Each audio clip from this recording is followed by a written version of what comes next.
was going to do a giant roundup video, but nope, fuck that. It's too many albums. I'm not doing it. No roundup this year. Fuck you, man. I ain't doing no roundup. Fuck that. It's like, what, 300 albums or something stupid. I'm not going to fucking go through the arduous effort of making a giant, bloated roundup. Nah. It's totally not happening. Imagine doing a fucking roundup, man. Oh my god, bro. That would actually kill me. Wow, fuck that. I'm so glad I'm not doing one this year. Jesus, man, that would be ridiculous. Like, such a waste of energy, man. Who the fuck even wants to see a roundup? You know what I'm saying? It's just trash, bro. I'm so glad I'm just not wasting my time on that. You know what I'm saying, Ichabod? My like, bro, that shit would be fucking so God. exhausting to make. What man. did you just say, bro? The streets are waiting on that roundup. Oh, what do you mean you're not No doing one's it? like desperately trying to see a roundup of like a bunch of mini reviews. It's just surface level observations on albums from 2019 that I barely even really remember that well. Like, you know, it's just not worth the fucking effort. I was bro. hyped No for one's your trying to see roundup, man. that For shit, real, so- I wanted to see what you thought about all the albums you listened to this year. That Yeah, you I'm didn't just gonna get skip around it, to. man. I'm There just was I'm quite a bloody few, arse. man. Like, I would much rather like work on year-end lists. You know, You like really think it's all sweet if you just disappoint your fans, bro? That's some favorite bullshit, albums, favorite man. songs, I the expected pre-show. better That from shit's you, more my guy. exciting. That shit's just a bit less of a tedious like process, because with roundups you just got to get the images, you just got to hear yourself talk, and you just got to get the text, and it's just like, you know, I just don't really want to deal with that. It's just such a frustrating loop. With the pre-show, with the list, it's a bit more like dynamic. You're engaging in a more exciting conversation, and it's just like I'd just much rather do that. Could you just like repeat all know what I'm that saying? again, real quick? Just say that again. Wait, where'd you Bro, go? Sorry, Where'd you go? you were boring the fuck out of me. I just had to, you know. Oh yeah, I know. I just went over to your studio, your shed. I like filled it with C4 because I was just so pissed off at you not doing a roundup. And I was What? thinking like, yo, I'm gonna like totally threat you and say like, yo, if you don't do the roundup, I'm blowing the What studio. the fuck do you up, mean? You know? put no? Yeah, so you better fucking hurry up. Alright, you What? better hurry up and do this roundup. I'm not taking this bullshit. Okay? And also, Why on earth top would of you that, yeah, fucking do that? What the hell's wrong just in with you, case man? you start mouthing off and being all like, oh, what are you doing, Ichabod? Like you're doing right now. Yeah, fuck all that. Bruh. Yeah, guess what, bro? I got this like slingshot, yeah? And if Oh you man, shut where the fuck up, did you get I'm that? a fire in your face, bro. I need a roundup ASAP. The streets need a You're roundup insane. ASAP. You know that shit's gonna slap, bro. You know it's gonna be worth it. It's gonna sure. Yeah, oh yeah, it's gonna be a long. Fucking stop being lazy, bro. You can do it. You can do it, all right. I want you to review some shit right now, right here, right now, bro. I need you to just review, like, I don't know, just some of the biggest releases of the year. That Oh you my can god. get Okay. into. Just, like, talk- Shit. Just like right now, you got like 2 minutes. Go. 2 fucking minutes. I ain't playing. 2 Oh my minutes, god. yeah? What the hell? 2 minutes. Hurry up. Go. Cool. Go. Okay. Sure. Where do we begin? All My Heroes are cornballs. Really, really fearless, exciting, dynamic production with tons of detail and loads of character and flair. He's so damn like confident all over the album. I love his quotables. There are tons of really great one-liners, and I love the singing he brings to the table. It's actually surprisingly quite emotive and catchy.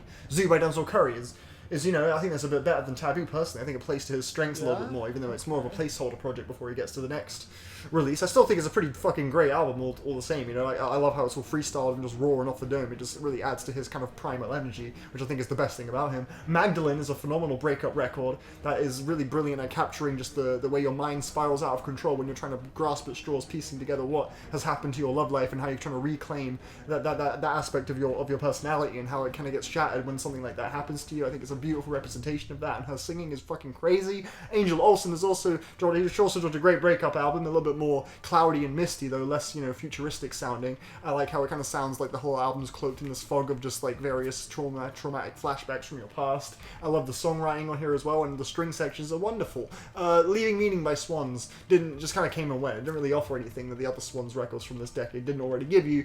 I was hoping it would be a bit more of a deviation from that style, but it was still pretty good, I suppose. It's just not really anything too different.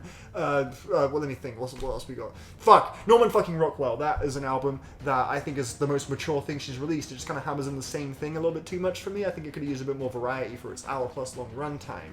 2020 by Richard Dawson I think is pretty funny. I like that song about the football match at school. That was pretty accurate and you know, quirky, but like his singing voice is just not for me.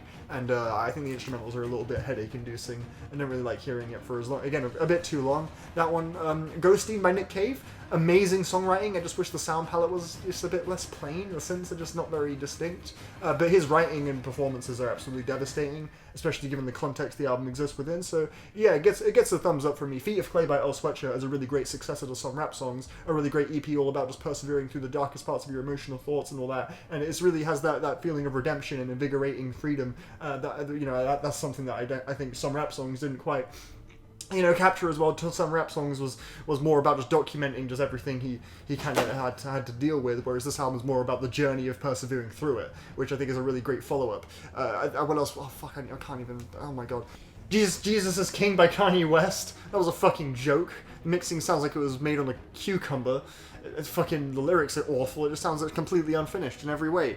Jesus is Born, I haven't even listened to, because who gives a fuck? Sonic Citadel is a little overrated. I don't really see what makes this such a particularly stunning noise rock album. It's performed well enough, but the mixing's a little bit too fucked for it to be as empoweringly insane as everyone says it fucking is. Juice Be Crips by Battles, that's an album. That album is an album. It more closely resembles what makes Battles great than the last one did. I guess they're getting there. They're not quite there yet though. Charlie XCX, Charlie, that was cool. A bit inconsistent, it's got some filler tracks, but the high points are amazing, and her approach to pop is just generally really refreshing. So I'd say overall I enjoyed it, but it wasn't a best work to me. But I think it had some moments that could have been a bit more exciting. And Blame It on Your Love is just shit. Fear Inoculum was nowhere near as bad as everyone says it. It's actually one of the most evocative and nightmarish releases they have, in my opinion. I guess some moments are a little bit overdone and kind of corny, but yeah, the songwriting I love the apocalyptic tone of it. There's a huge weight to this album that I really appreciate, and Lover by Taylor Swift is trash. Fucking abysmal. Jesus, she is so cringy. How was that? Yo, hey, Sonic Citadel? That's just flames. What are you talking about, bro?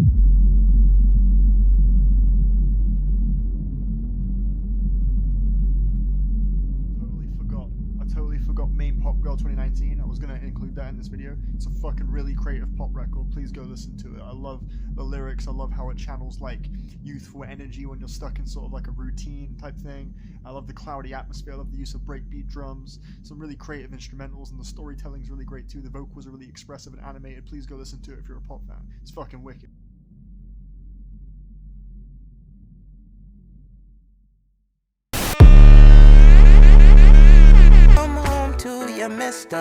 Bruh! The big day is back. So I know what you're thinking. I already made a thing for this album. Why am I talking about it here? Because bruh, it crushed my soul. Because Chance is cool. I want Chance to be good. God damn it. At one point, this dude was like one of the most likable and vibrant faces in modern hip hop. A straight up fucking pioneer for a lot of his many Chicago and contemporaries. A lot of these dudes kind of owe their success to acid rap. A lot of those artists were featured on that project. I feel like Chance really sort of set a bit of a standard, or sort of like put Chicago on the map a little bit again with acid rap. So I was quite optimistic for Chance, man. Like, even though I wasn't into Coloring Book or that, I was like, yo, Chance is cool. He's different. No one sounds like Chance, bro. He actually could make something cool. I'm actually speechless. This album was exhausting, dude. His voice, bro. Thanks, I'm flattered, baby mama batter. His squawky ass voice. I actually do think it has the potential to be a bit charming and fun. I think it was charming and fun in the past, personally, but it loses all of that shit because he is spurting out so many of these garbage punchlines. I don't really like hearing his voice over like gospel-inspired neo-soul tinge production too. It's an awkward contrast. Just a shame. I was just really ruined for Chance, bro. No one is like him, man. And after hearing this, I guess that's a good thing. This album's cool. It runs out of steam big time in the second half, but it's cool. It's an absolutely quality offering of some J-pop influenced shoegazy math rock stuff, and I'm certain fans of the lush sounds of dream pop music will also get plenty out of it. The stretch from Lay Low to Still 3 is pretty dope. Not too bad. Suicide, don't commit no suicide. The kick drums on this album are distorted to hell, making for some of the most obnoxious production I have heard on an album in 2019. This album changes from style to style constantly. It hasn't got a consistent bone in its body, bro. The singing also, bro, trippy. You are tripping. If you think your singing is good, he can rap as well. He actually he can rap, bro. I went back and listened to A Love Letter to You at one point during the summer. And if you go check that project out, on a few tracks, you'll hear an eager, young, excited boy just showing up to fucking spit. He wasn't like the best MC in the fucking world on that project or anything, but it certainly had more charm than this album's fucking... Yeah, this is a big ass no from your boy. The Novembers, more like the Octobers. That's a compliment. I like October. This was really creative, honestly. Huge kudos for making an album that manages to shift from one genre influence to another, yet still making for a seamless and satisfying listening experience. The Suicide cover on this album somehow feels like the most necessary part of this thing, despite being just like the one cover song. This album's really dope. It's a super impressive rock record hailing from Japan. Would recommend. Quadrilateral.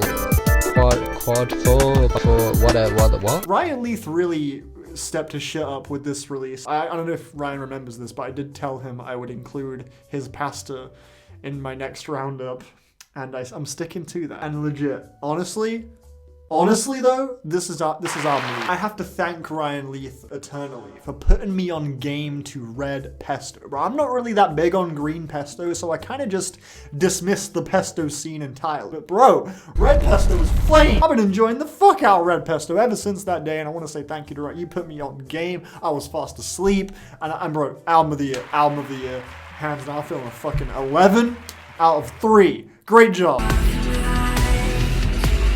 Health have roughly 2 ideas on this album that are good, but it's amongst a whole sea of tracks that just do nothing to attempt to outshine the other songs. A lot of the tracks here offer nothing that many of the other more exciting and standout cuts like Psychonaut and Decimation don't give you already. It's a decent but ultimately redundant album, I would say.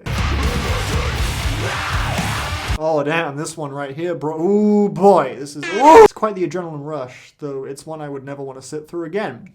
I don't really like it. Sorry, See You Space Cowboy. I wish I could like you because your name is See You Space Cowboy, which immediately makes me want to give you a 12. This album is really short, it is blistering, but honestly, to me, it felt like twice as long as it was.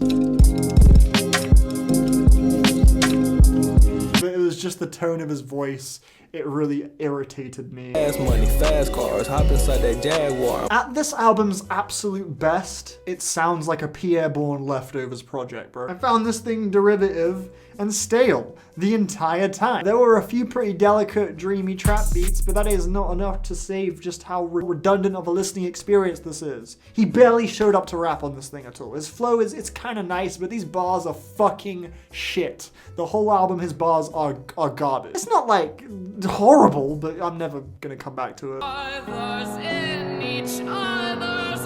I don't think I've ever in my life heard a more vivid and tangible musical expression of one's torture in my life. This thing was definitely a tough one to swallow at times, if you are familiar with the background here. Caligula is very unapologetically upfront about its themes of mortality, self-control, life-threatening abuse, religion, and the duality between heaven and hell. Every single one of these themes pops up pretty frequently on this album, and it all sounds like it's coming from an incredibly honest and tortured place. I really admire this album for being so bold and striking. Christian Hater's piercing and tormented voice is the perfect vessel to hit home all of these very real and blunt things. This album is only held back for me by just some of the more, I guess, empty moments of meandering. It didn't really reel me in as often as I kind of wanted it to. There were some musical passages that kind of clashed with her vocals a little bit awkwardly at some points as well. And there was a slight trace of predictability in the way these songs would kind of just like build and explode. I do definitely respect and admire this album, maybe a little bit more than I enjoy it, I guess. One thing I will say for sure, though, is that I really do hope this album manages to help out some people that are suffering with pretty similarly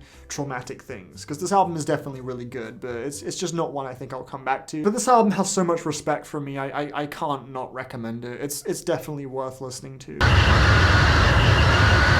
Ah, bro, and the second I saw this name, I immediately got an intense PTSD flashback to Through the Fucking Mirror. And I mean that in a good way. That album was fucking terrifying. That album was great. I fucking love that album. It haunts me. But yeah, this album, it's not quite as sludgy or deadly as Through the Mirror, But it's still pretty good. But yeah, go listen to Through the Mirror. This one's a bit more reserved, and every riff kind of feels like it has a bit more passion and evocative power behind it than their previous projects. But whilst it is more varied, I just don't really think it has the same striking impact. But overall, this album, it shows new territory worth exploring for the band, so definitely kudos for them for being a bit bold.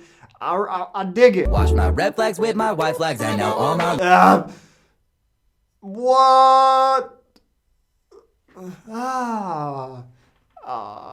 His singing is terrible. The beats sound like they were left on Hot Shell Ray's cutting room floor. He also decides to use auto-tune for no reason on this thing, and it doesn't add anything. He just uses auto-tune because it's auto-tune, and that's just the thing. That's the thing you do when you make music in 2019. You add auto-tune even when it's not necessary, when it doesn't contribute shit. You just fucking slather that shit with auto-tune. You want a good song?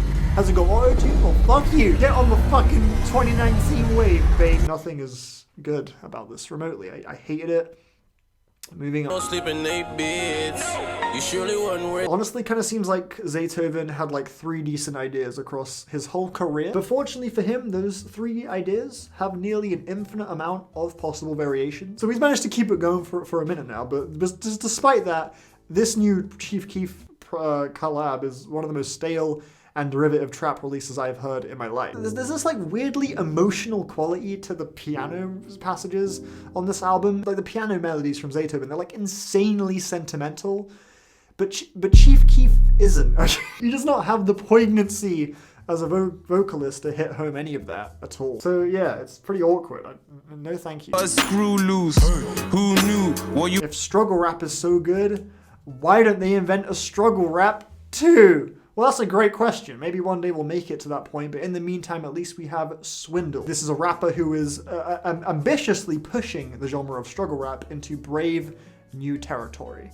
UK struggle rap. Sounds like it came from a guy who listened to Shook Ones Part 2 and was like blown the fuck away, and then listened to a Blady song and was like, what the fuck is this? I'm gonna make a rap album. I'm a shit. Yeah, that's all I gotta say. I'm gonna just move on.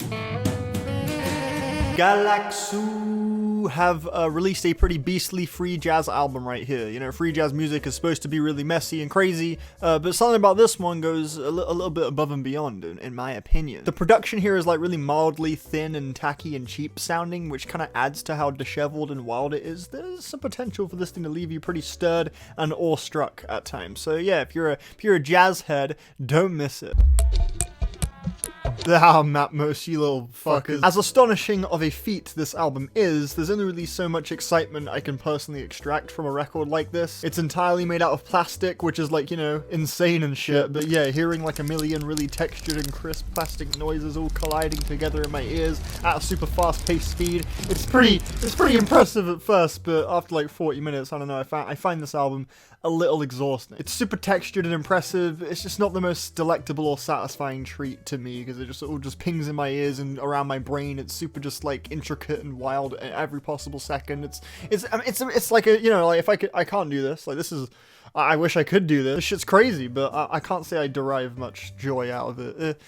Middle of the road for me. Been like 4 days. I've been up scheming, grinding, fuck. Yo, shout out to Anonymous and shit. He's on the grind. He's on the come up. I respect the boy, but I gotta be real. I literally only gave this a listen because of the 2 features at the end. Not really the biggest fan of his music, unfortunately. I think he's a little bit faceless. And I don't really think he seems like he has much determination to change that. But yeah, unfortunately, this record just subscribes to all of those complaints. I think this album's quite bland. And yeah, Denzel, he was the best part to me, so Hopped off a private plane and went and hopped on. The baby can rap. I think he's got a better flow than most of his contemporaries, I suppose, but man, this dude's bars are really lacking. He's just so generic when it comes to subject matter. He's just spitting lines about how easy it is for him to get with other people's women, and just other various braggadocious metaphors and similes letting you know just exactly how amazing of a rapper he is, but it just doesn't really help when the production supporting him is just super standard radio trap. He's got potential. I hope on his next release he really comes into his own. You fucking did it again. He's just so fucking mediocre overall as an artist. Artistically, the guy is just paper thin. I kind of like his pretty goofy, kind of playful persona, but it's just too one note.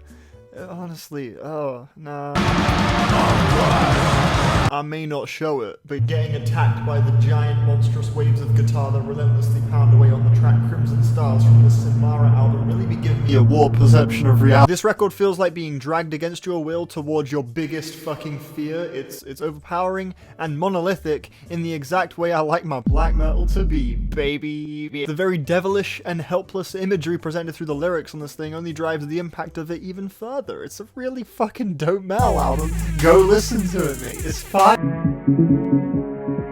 If I were to describe this album in a singular adjective, it would be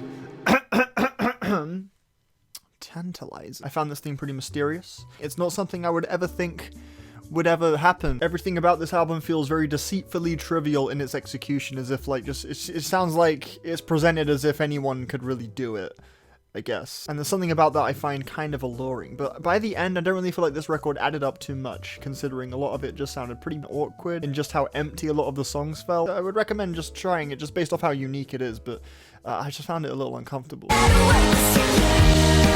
But this is pretty fun and a load of peppy energy and sweet melodies. It's not the most profound thing in the world, but it's not too bad. This one's pretty fun, bro. It's a lot of peppy energy, sweet melodies, not the most profound thing in the world. Nothing, but yeah, it's pretty. This right here, oh man, it's pretty peppy energy, is pretty fun. Little sweet melodies, not the most interesting, profound thing in the world. This one here is pretty funny. It's not peppy energy, not sweet melodies, not really the most profound thing in the world. Okay, Deaf Heaven fans, watching this. This is basically Deaf Heaven. Go check it out. Wild Card is a great example of what happens when you give a very confident and eclectic rapper beats that just don't really remotely match the energy that he is presenting on the vocal front, whereas Dynamite has him rapping over equally confident production and sees him coming into his own a great deal, in my opinion. This shit is excellent. I love this album. It's honestly got some of the best production I've heard on a rap album this year. He sounds way less like a Danny Brown clone as well. When I first checked him out on his album Bothic, I was like, mate, this dude is literally just beats out Danny Brown.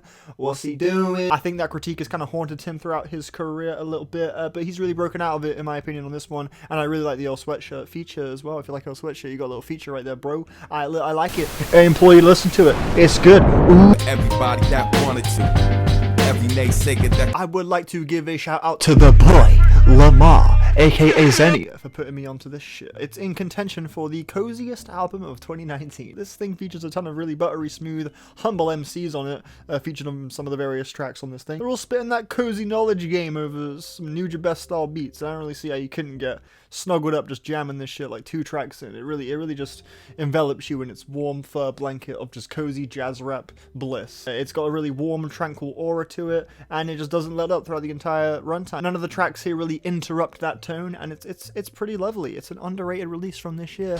I thoroughly liked it. Oh yeah. Go had to come for me. Came out my comfort zone to be a mission company. Oh boy, I'm excited to talk about this one, motherfucker. Ooh. Oxnard, Anderson .Paak's previous album, was cinematic and ambitious at points, but ultimately I found it pretty fucking awkward. I think the production on that thing is still really tacky, and Anderson just sounds incredibly bored the entire time. But Ventura does a much better job of emphasizing the things that make Anderson stand out as an artist, in my opinion, bro. His performances on this record are vibrant and infectious. Front to fucking back, the production is remarkable. It's so much depth and clarity compared to Oxnard. It's actually crazy. The features as well only help bring this thing to life. This is actually great. And Reaching Too Much? Are you serious? That song is phenomenal. Fuck me. Yeah, this shit's tight. This shit destroys Oxnard. Fight me, ho. This is pretty decent. I like how its aesthetic is very dreary and doomy, but at the same time, this thing's actually really catchy. It's really earwormy. A lot of the melodies on this thing stuck on my head quite nicely, quite firmly. But there is a certain point around the second half where I feel like this record does begin to stagnate, and it starts just kind of givering? No, I was a mix of giving and delivering. Givering. That sounds hard. Holy shit. In my opinion, it kind of feels like at a certain point, it's just giving you like a variation on the same song again and again kind of thing. The sonic palette here isn't exactly the widest, but still, I found this thing pretty entertaining for the most part. I definitely understand where the praise is coming from. It's definitely a quality record. It's not bad. It's not bad. You see, you're not bad. I was raised up in the jungle where they shoot at these. Okay, let me just put my monocle on real quick. Hold up. Just gonna apply this monocle. Okay. I got bitches on my dick, and I don't even have a dick. 7 out of 10 from me. Put a price on your top, what your life really worth. Try to get fast cash just to fuck it up. There's filler on this album, but there's never anything eye-roll worthy or groan-inducing like there was on some of the more shallow cuts from his previous album Punkin', and I think on this one he strikes a pretty great balance between really hard, unapologetic bangers like Drizzy Draco and Murder Block to expressive and detailed introspective storytelling on songs like Meet Again and Brenda. It's his most varied and well-realized body of work yet, I think, and it has pretty quality songs across the board. It's pretty consistent, so yeah, I like it. This record actually has some of the most elegant and tear-jerkingly beautiful melodic moments of the fucking year. There are some moments on this thing that are legit, like, so goddamn overwhelmingly beautiful. I love it. Curls, The Art of Living, and Day Didda are some of the most immersive and awe-inspiring songs of 2019. I just think this album's hindered by a handful of cuts that just don't really feel like they really fit into Bibio's comfort zone too well, and some filler tracks that aren't really offering too much that other more memorable songs don't already offer you. But if you find yourself pretty allured by this album's general aesthetic and presentation, I'm sure those won't really be too huge of issues for you, so I think it is worth a try. And again, yeah, some moments in this thing are like legit fucking gorgeous, so hey, woo!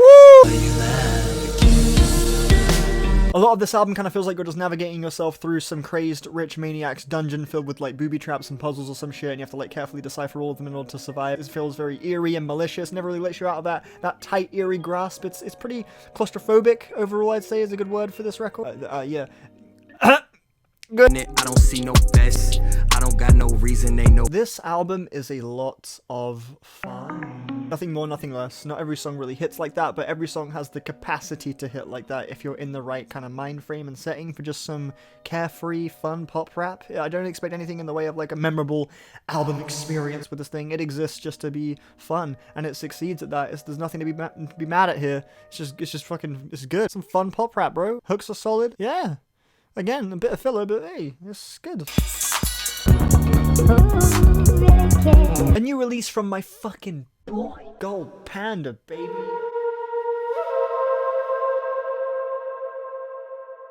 Going under a new moniker here. This is a deep house endeavor, and like about fucking 90% of deep house albums, it's a bit too long, mate. MLL, the song MLL, that one, that's like one of the most wonderful and summery tunes of 2019. Not bad at all, except for that first track. That song sucks so bad, but the rest is awesome. I do not think I have heard one album this year with quite the same level of fearless, bold power that this thing has to offer in its songwriting. Like, seriously, the amount of personal effort that must have gone into putting some of these tracks to paper is pretty scary to think about, and I really applaud Stella for doing so. I found this thing absolutely beautiful. The fact that she's just so open about all of these really saddening experiences she's had with relationships in the past just gives this album such a remarkable humanity that's just so hard to shy away from. I found it really touching, and I also think this thing is absurdly catchy at the same time. Her voice is angelic to me. And yeah, I can't really think of a single thing this album doesn't do right. I think it's absolutely gorgeous. So yeah, this is one of the best releases of the year. Do not miss it. Do not miss it. It's fucking excellent. It's also very hilarious. This thing is very funny. Everybody looking for some cash, arm around the shoulder for the... This record just kind of sounds like the same song for 14 tracks, but shit, man, he's really good at making this one song. The cover and title alone should just tell you all you need to know about this guy's personality. Loyal Kana is a funny boy. There's nothing really about the way he presents himself on this project that feels fabricated or fake or forced. He's just a regular guy going through regular things, and there's charm in that. There's charm in that. There's a lot of potential for this thing to come off really endearing and lovable to you, and I think that potential was equal to the potential it has to also bore the living fuck out of you. But the beats on this thing are layered and soul lifting. I'm all here for it. It's a good album. UK hip hop, stay winning, fam. You get me in it. Stack them bands to the ceiling. I switch my swag up. My guy, this cover art looks like something that some dude 3 blocks away from me is just handing out. When I saw Pitchfork gave this thing best new music, I just like broke down a little bit in my head. It looks just like the most default rap album of all time. It got best new. Maybe there's something to it. Maybe there's something like pretty cool about it. Nah. It's exactly 1000% what it looks like.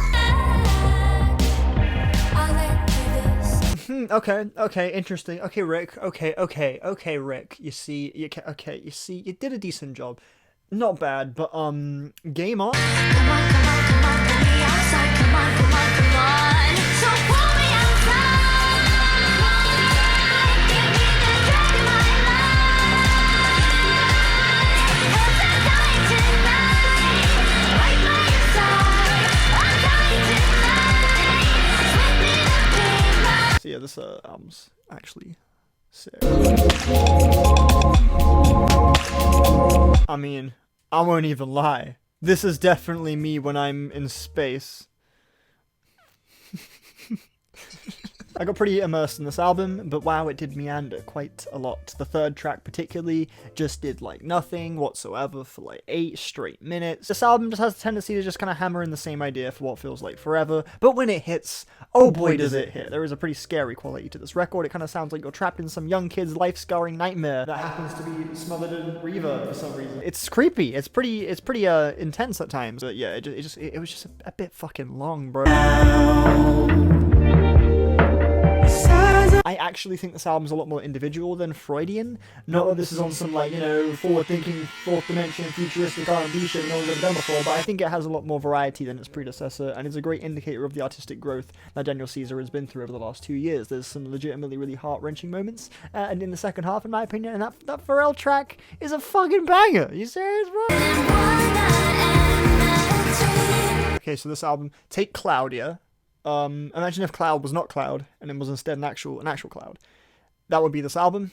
It's like a cloud. It sounds like a cloud. See you on the TV, heard that Billboard took your chart in place, heard your snippet. Can't lie, bro. I know a lot of you guys aren't really feeling this thing, but I'm finding it pretty hard to hate this. It's kind of good. There isn't necessarily a lot for me to praise, but I was pretty passively entertained by this project enough to give it a positive score. Like, just sticking with the bouncy trap production and earwormy melodies of the first couple tracks was all this album really had to do to get stuck in my head for me to say it was pretty decent, but he actually took it a bit further and threw in some genuine surprises on this album. Whether or not it panned out well is up to you, of course, but it definitely gives this record a bit of individuality, and I commend the guy for that, and if he wins the Grammy for Album of the Year, I will be so happy.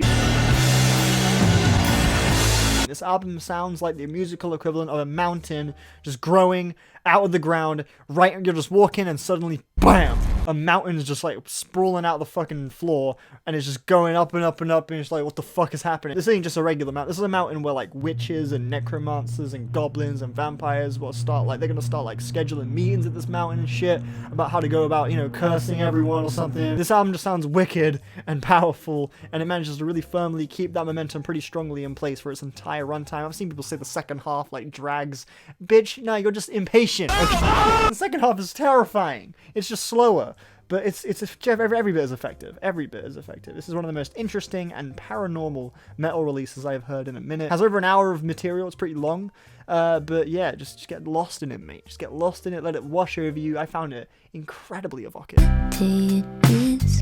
When I stopped counting. So I just came back to this album and it kind of grew on me a little bit. Ooh. The only thing that really pulls me out of this record is some of the cheesy, slidey guitars. They feel a bit whiny and often distract from her lyrics to me a lot of the time, which have the same blend of brutal honesty and self-aware wit that I caught on Stella Donnelly's album that I mentioned earlier in this video. At first I wasn't really into this record much, but I came back and honestly I think she herself, Faye Webster, is the saving grace of this thing. I know that the music is particularly bad. It's pretty frequently quite pleasant, but it's just that guitar tone I was talking about, like on the second track especially. It just does really great on me after a while. But the charm of this album definitely overpowers a lot of my negatives. It's hard to deny. I think herself, Faye Webster, is really entertaining to listen to. So yeah, I'd say this is actually pretty good. This, to me, is the most musically inviting and entertaining Mountain Goats album from the 2010s that I've heard, at least, which means these ones. It does not have, however, the strongest concept in the world. You know, the last 2 Mountain Goats records before this one were certainly excelling in that field a lot more than this one, but the tunes are just fucking better here to me, bro. Like, John, to me, does feel like he's kind of holding back a little bit, but there's a certain pleasant kind of aura he brings to this album that I didn't really catch on those last couple ones. Like, he's rarely ever belting shit out on this record like he was on, like, Beat the Champ, for example, which is kind of unfortunate on some tracks, but nevertheless, this is a solid album, and Sicilian Crest is one of the year's top tunes, bro. That's not even front, mate. That song's fucking fire. Feeling quite nice. In my opinion, honestly, there's not really anything this album offers that you couldn't really get elsewhere in a more fulfilling capacity. The vocalist here does sound a little bit like, he reminded me of like Win Butler from Arcade Fire, a bit of Tom York as well, and the synth work on this thing is really LCD Sound System inspired. You know, I think everything this album kind of gives you, you can get it somewhere else in maybe a more like exciting capacity. But that is not to say that this is not a really quality record that isn't worth your time. I think it's still pretty bloody good. I love how vast and progressive and dynamic that opening song was. It's quite a breathtaking start to the record. It's a really bold start. Ultimately, no, this album is not gonna melt your mind, but it's still fucking worth your time, bro. That was bars right there. Ooh. Not the most original thing ever, but it's some great highlights here. I would recommend giving it a shot. If Beth Gibbons is singing, it's fucking wicked. But if she's not, this album's just not really doing anything. The power in her vocals is what propels it to something fantastic, in my opinion. Without her voice, it just kind of constantly sounds like a backdrop for something greater, but she turns it into something greater, in my opinion. She makes it feel monumental by comparison to when this thing is just kind of meandering through one instrumental passage to another. It's just not really that engaging or moving without her in the forefront. With her vocal bits, I can tell that this had the potential to be something really great, but overall I'd say it's just okay. This album is like a quiet drift into a dreamy, unfathomable unknown. From the person who made the soundtrack for my favorite game of 2018, Celeste, comes an album of delicate, dreamy soundscapes and patient, mesmerizing builds that never feel too overpowering, so the whole thing just feels like you're hovering and floating in some heavenly wonderland. But that being said, not much really happens on the album. It doesn't really know what it's doing a lot of the time. It just drags out these like synthetic sequences that feel a bit just empty for the most part. So overall, it's pretty. It's really pretty. It's nice. It's okay. Yo, I gotta say, this album was on the technical level really impressive, but I gotta be honest, I just didn't really find it that funny. It's not really my type of humor, you know. Oh shit, sorry, I'm getting a cool 1 minute. Hey, you right there, bro? Oh, nothing, I'm just doing my roundup. I just got up to that, you know, that Devin Townsend album. Yeah, you know the one, you know, you heard it? Yeah. Yeah, no, it wasn't really for me. I just didn't think it was very funny. Oh, what do you mean it wasn't a joke? So I got about halfway through this record before I started realizing to myself, like, yo, hold up, these beats are actually kind of great. What's going on? This is a really commercial, watered down pop album, but like these beats are sick. What's going on? Like every now and then the production is like crazy fire, and I was just like, hold up, what's the deal? So I looked at these production credits and I saw the boy Hudson Mohawk. I saw Son there as well. I was like, oh, yeah. With this album, expect some pretty predictable pop music, but with the odd interesting beat here or there. It's good. It's alright. Hey bro, this AV Terror album though, bro. Hey bro, this on that cute shit, you know what I'm saying? This on that cute psychedelic shit, you know what I'm saying? This cute type of psychedelic music, you know what I'm saying? This is songs all about like the rush of nerves you get, you know what I'm saying? About like making eye contact with people you really admire. You know, it's about that feeling.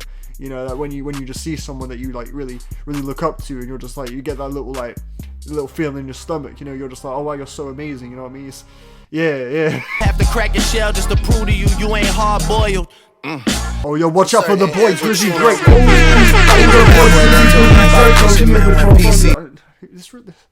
This just fucking came and went. This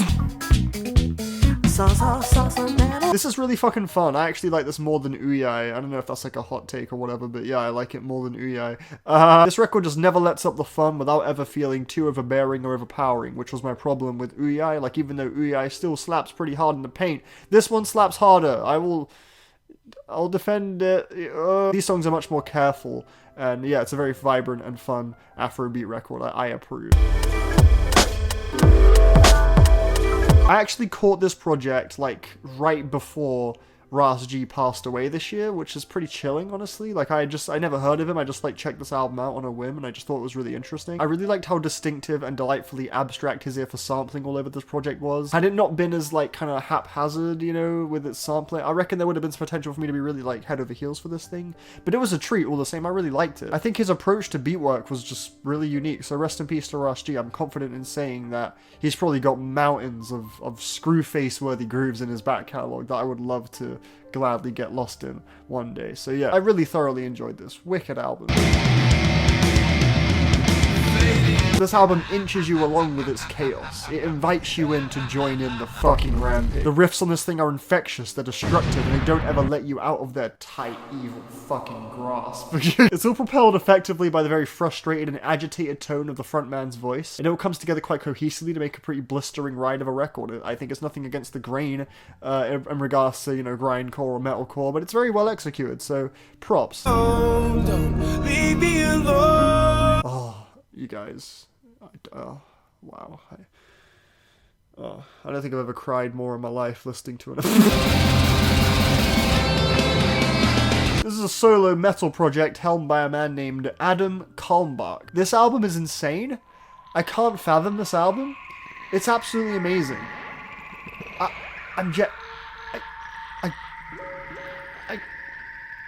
I don't know what to do. Time signatures all over Birefringence are very appropriately disjointed and explosive. Adam is similarly off the fucking wall. His vocal work is absolutely skin-crawling, and he sounds compressed within the confinements of the instrumentals he's building. This record feels like you're spiraling down some endless twisted abyss that just gets more and more nightmarish as it goes on, and I love how the drumming will quickly dart from something really dense and lumbering to something uncompromisingly speedy. It's really frantic, and the violins that appear on this album really add to the psychosis of this record. This is a fucking beast. If you're trying to like get overwhelmed by a record, just go on a walk at nighttime or something and just take in this motherfucker right here, bro. It's an experience. When it comes to the seduction of, when it comes to the seduction of, when it comes to the seduction of, when it comes to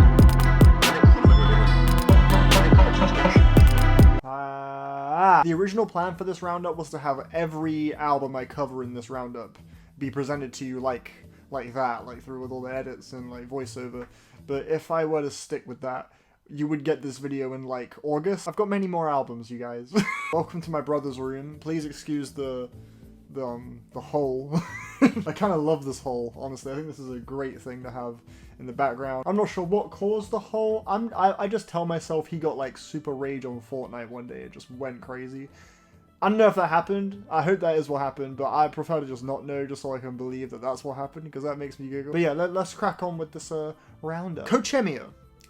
Jazz record from this year. I found this project pretty cathartic. It kind of sounds like music is the one thing we can all rejoice in and, like, you know, celebrate in this world of just terror and fear. Like, music is the one, like, thing that gives us the sense of, like, communion and hope. There's something very kind of, like, uplifting about it. You've got these really, like, opulent sax sections on this record, and they were accompanied by, like, choir vocals, springy drums. It's all super jovial, and I found it pretty exciting. Mind Design has a project, Snacks. Fans of Knowledge and the Slums Boys might enjoy some of the kind of frigid drum rhythms on this thing. Pretty raw samples. It's just a series of beats. It's just like a beat tape. But yeah, it had me head bobbing quite a lot. Pretty unorthodox grooves on this thing. As far as beat tapes go, it's super consistent. It's a treat. It's a treat. Syrup Go On with Last Light. This is dream pop with a slight twist. That twist being, it's so fucking catchy. Some of the most beautifully soaring hooks I've heard all year. I fucking love the lead singer. She sounds like singing is sort of like her only option. It's kind of how her voice sounds. It sounds like she has to do this. It has so much determination in the way she sounds. And the second half of this record in particular is just fucking ludicrously good. Gold Link. First off, what the fuck was all that, bro? Fucking loser. But yeah, besides that, he had a rap album this year called Diaspora. This is the bounciest production he's ever rapped on, but his rapping, it's just as frustratingly faceless as I think it's ever really been. I've always found him insanely just nondescript and bland. I like kind of how effortlessly he flows, but just I don't really get much of a personality from him, really. This is probably his best project, though, strictly off of the fact that it sounds like the slickest. It's got the catchiest hooks, the most like bouncy instrumentals. You know, I do like a few of the songs on here, like Joke Ting, I've played a lot, as well as that one track. It's like, I think it's like the second last track. That had a really good beat. Dos Monos, I ain't even know. Fam. These guys rap with a lot of intensity. A very intense rap release right here. That's a great word for it. They just sound so fucking visceral. I applaud them for how much they bring to the table performance-wise, but they don't really have exactly the most like soothing beats in the world. Not that they're trying to be soothing, but wow, this record is a bit of an overload in my opinion. Like, this thing's pretty fucking obnoxious, and unfortunately I don't think it really benefits from that. I found it a little grating. The beats are every bit as chaotic as the rapping is.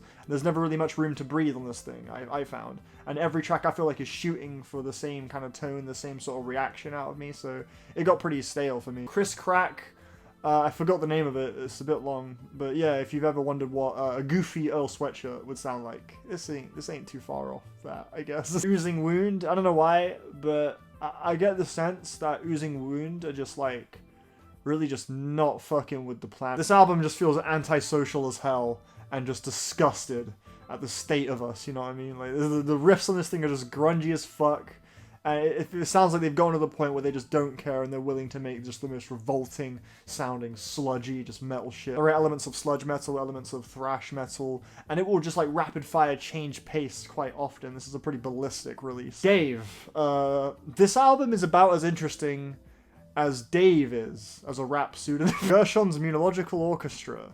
The End of All Things. This is easily one of the most intimate pieces of music I've actually listened to all year. It's very quiet, but it feels chilling as fuck. It's very improvised, but it's always kind of progressing subtly. I find it really therapeutic. It's like around 20 minutes long.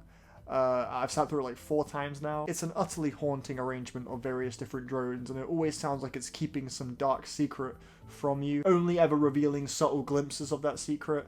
And that kind of suspension just pulls me into this thing really easily. My personal favorite work from the $sign himself so far. Future. Save Me.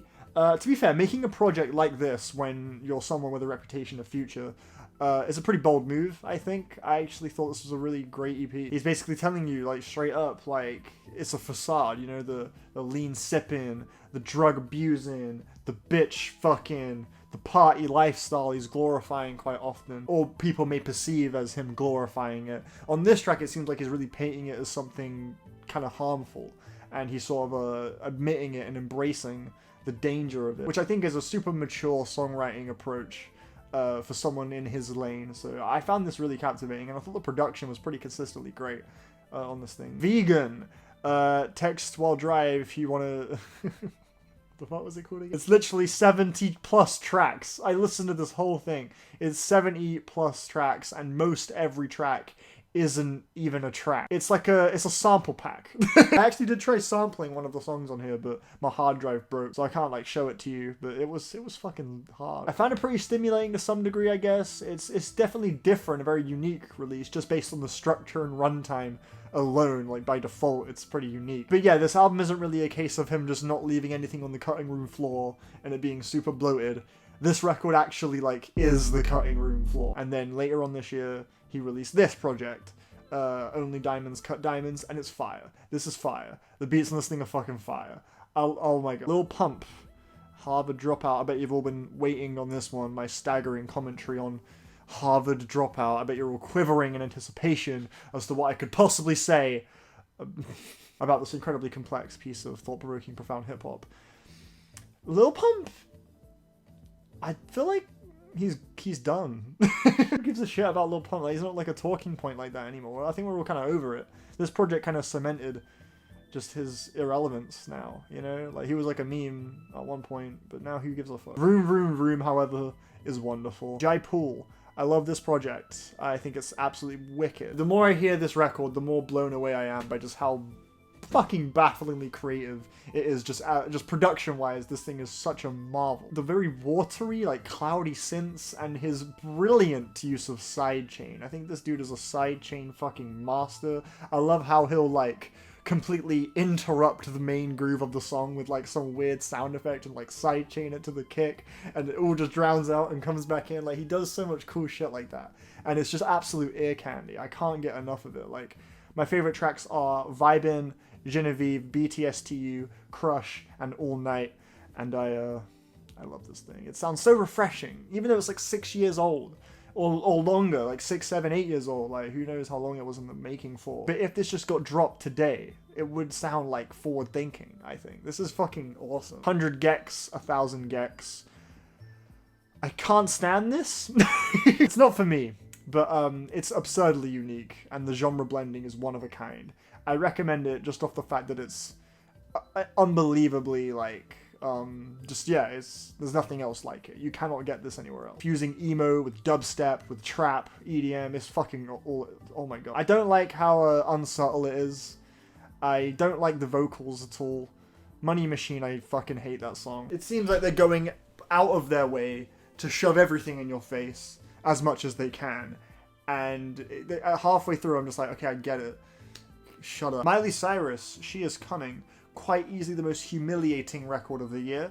It's just so obviously, everything about this project just feels so like obviously just like Look at Me, you know what I mean? Like Catitude and fucking the track with Sway Lee. Everything about it feels so like for attention to me. I don't really get much authenticity or like visceral emotion from this record. Like how can you listen to Catitude and not just feel embarrassed? Like fucking hell. Kishibashi with whatever the hell however the fuck you pronounce that shit. Is it Amoyari? I personally found a lot of the gargantuan like moments on this thing, the string sections, it all sounded a bit more like fabricated and cheesy to me on Amoyari. Yeah, I wasn't too moved by it, unfortunately. S. Reedy, a mixtape. I fucking love this man. Just want to say, I think this man is amazing. I want to marry this dude because he's an angel. But putting that aside, the music he makes is also so great. This record just keeps growing on me every time I listen to it. The writing and charm is like stronger than ever on this thing. There are so many little coy and witty observations about just like the climate of being a rapper in 2019. Like it's really difficult for me not to find just a bit of joy just hearing this guy's just various trials and tribulations over such playful production. I love how childlike his beats are. It reminds me of like when I was a kid playing like Kingdom Hearts and I was just like so in awe of everything. It just sounds like so fucking so endearing. I loved some of the more impassioned and slow paced cuts. His voice has more weight to it than ever, especially on the track Human Music. I would say overall I like the beats a tiny bit better on the last EP he made that I reviewed.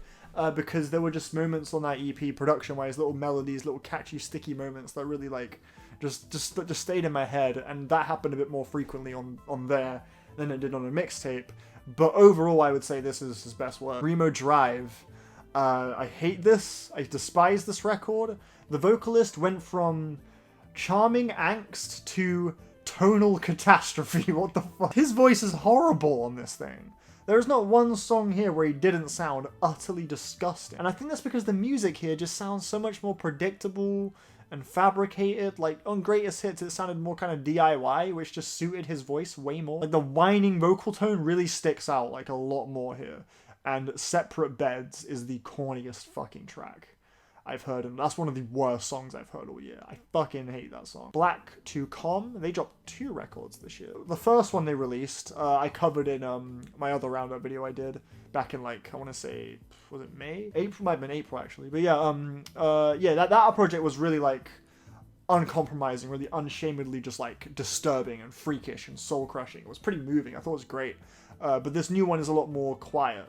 It's more patient. It's subtly disturbing, you know? It's like half the runtime as well. It's got like quiet piano moments and like soft vocal bits. It sounds ghostly. And I actually found this a little bit better than that first one. It sounds like it's just hovering in the distance, never fully revealing its full shape. And it sounds less like the world falling apart and more like the realization that there's nothing you can do to stop the world from falling apart. I feel like that's dead on. I can't even like I fucking snap with that. I can't even. It's very patient and somber. It packs a warm yet very sorrowful punch, despite its very succinct 31-minute length. I would gladly return to this. It's one of my favorite records this year. Tabby, Recorded in My Car EP. This is the most tolerable he's ever sounded, for sure, which isn't saying much, because I hate his voice. I like Tabby though. I think he's cool, but I really cannot stand his vocals. They're grating as hell. But this record here is the most I've been able to stand it, which is cool. And it has a few banger beats going for it too. The Giannis beat was alright. Some solid hooks, like Jonah Hill is kind of catchy. I don't really see Tabby delivering anything massively exciting in general, like memorable on an artistic level that I can't really get somewhere else. But I definitely respect the effort that went into this, and I respect the hustle, even though it may not be for me. But yeah, shout out to Tabby. He's a lovely guy. NYOS. I thought this sucked. I didn't like this at all. One of the most derivative and obnoxious rock albums I've heard this year. This record just kind of spams one tedious riff to death for like 5 straight minutes every track, and none of it feels particularly expressive to me. I found this thing so fucking I just couldn't stand how the songs progressed. Like, I find it very grating and it has a very annoying sound palette, whereas this record never changes ever, and it just feels like the same track on loop, like across nearly the whole fucking record. I just found it super derivative. Like, did not care for it. Beast Coast Escape from New York. Some of the beats here are alright, but Nick Caution, what the fuck was this, you dickhead? Despite being low-key some XXXTentacion core right here, this album's fine overall. It's fine despite that. Like, it exists and it's everything you could really expect it to be. A lot of the artists here, though, are kind of way past their prime, unfortunately, and they're all quite young too. Like the underachievers are just underachieving with their most recent work, and Flatbush Zombies just don't know when to cut a song off because their projects are just long as fuck and they don't need to be. A lot of the pro era dudes are just so redundant and have nothing interesting to say. Like, yeah, you might find a couple songs here that you'll bump for like a week or two. But yeah, this won't have much lasting power. I'm pretty sure everyone's forgotten that this album exists. I probably just now reminded you of its existence. Sunkill Moon. I don't know why I'm so black and white with how much I like Mark Osler. Because despite the fact that this project should be one of the ones I don't like, I feel like it's obnoxiously pointless and indulgent, and Mark, you don't need to write everything you think of, bro. It's okay. But despite the fact that this is by miles like the most rambly project I've ever heard from him, I actually kind of liked it. Just various little life stories and things Mark has got up to in the last year or so, told over pretty quaint, quiet, and just hypnotic instrumentals. This one's a bit more political, I guess. He talks about some recent tragedies that he kind of came across while he was on tour. But when I'm just in the right mood, just listening to a rambly as fuck Mark Koslek project is just so weirdly refreshing, and it's just kind of comforting and therapeutic. I guess this just hit me when I was in the movie, just something a bit kind of meditative, and it's just him just kind of contemplating for like over an hour. I don't really ever need to hear it again, but you know, it hit the right spot, I guess, for me. Death Spell Omega. Progressive black metal, my favorite genre. I've heard all the classics in progressive black metal, like, you know, My Beautiful Dark Twisted. Yeah, this isn't necessarily like, I guess, my forte. I still enjoyed this record though. I thought it was pretty decent. Apparently the frontman is a Nazi though, so I hate it. Fuck this record. This album's a bitch. Don't like it. Alright, that aside, like music, like solely focusing on the music, I like the music. It's not something I'd ever rush to listen to again on any given day, but I definitely appreciate some of the subtle chord progressions and tempo shifts that went down. Some of the guitar work felt very sparse. There wasn't really too much density to the riffs, which meant it felt kind of weightless at points to me. Some of the shorter cuts on the album felt a tiny bit inessential. I think it loses a bit of its momentum around halfway through, but this is not a bad black metal project. Lil Data, some wonky electronic beats here. It's far too long. It's far too long. This is a talented producer, but fuck me, it's long. I can guarantee that across this whole album, you'll probably go, whoa, that sounds kind of neat, like at least 4 or 5 times. So if that is enough to sell you on this record, go stream it. Amnesia Scanner with Lexa thing. What's it called? I can't remember any of these names. I should have really wrote down the names of these projects. This is genuinely the most effectively freakish thing I've ever heard from Amnesia Scanner. Not my favorite thing though, but this record was like legit scary. I feel like their problem in the past was that it sounded like they were trying to make weird shit, but they were also trying to make stuff that's kind of like catchy or stuff with like a memorable kind of tune to it, but that aspect was always kind of lost in translation because the sound palette was just so harsh and insane. With this record, they do away with song structure entirely, it seems like, which makes this thing, I think, truly chilling. It never really gives away too much. It leaves you on the edge of your seat, you know? It lets you kind of sit in the moment in the same way a good like horror movie would, you know, like it would kind of hide away whatever the ghost is or whatever, you know, it would keep it in the dark. Whenever reveal itself, so that fear of the unknown is what carries the film. I feel like that same sentiment applies to this record. It's always kind of hovering and wavering and beating around the bush, and that keeps your intrigue in. You know, it constantly kind of like drags out certain sequences and like builds them in intensity. There's never like a huge drop. There's never like a huge showy moment, and I think that's definitely to this record's benefit. Full of Hell. Yeah, this is not as relentlessly pummeling as I'm used to with Grindcore. This one takes a bit more of a morbidly atmospheric approach. It's a bit more patient, but I think it pays off pretty well. It's packed with some real filler tracks, though. I can't lie. There are a couple cuts here that are like under the 2-minute mark that really don't add much to the overall experience for me, but some of the more like cold-blooded and kind of like outside of the typical Full of Hell comfort zone tracks like Rainbow Coil, Armory of Obsidian Glass, I think it was called. Those tracks are stunners, straight up, and they really propel this into something a bit more greater than just an average grindcore project, so I wouldn't say it's bad at all. I thought it was pretty decent. Hip Blom, I saw a poster for this album when I went to go visit Josh at his record store. And when I first walked in, I was just looking around at the posters. I just saw this like new album from Pitbull. I was like, what is this? I just took a note to listen to it. I was just like, fuck it, why not? And yeah, I regret it completely. This shit was boring. The guitars are nice. The band sounds like they're having fun. It's alright.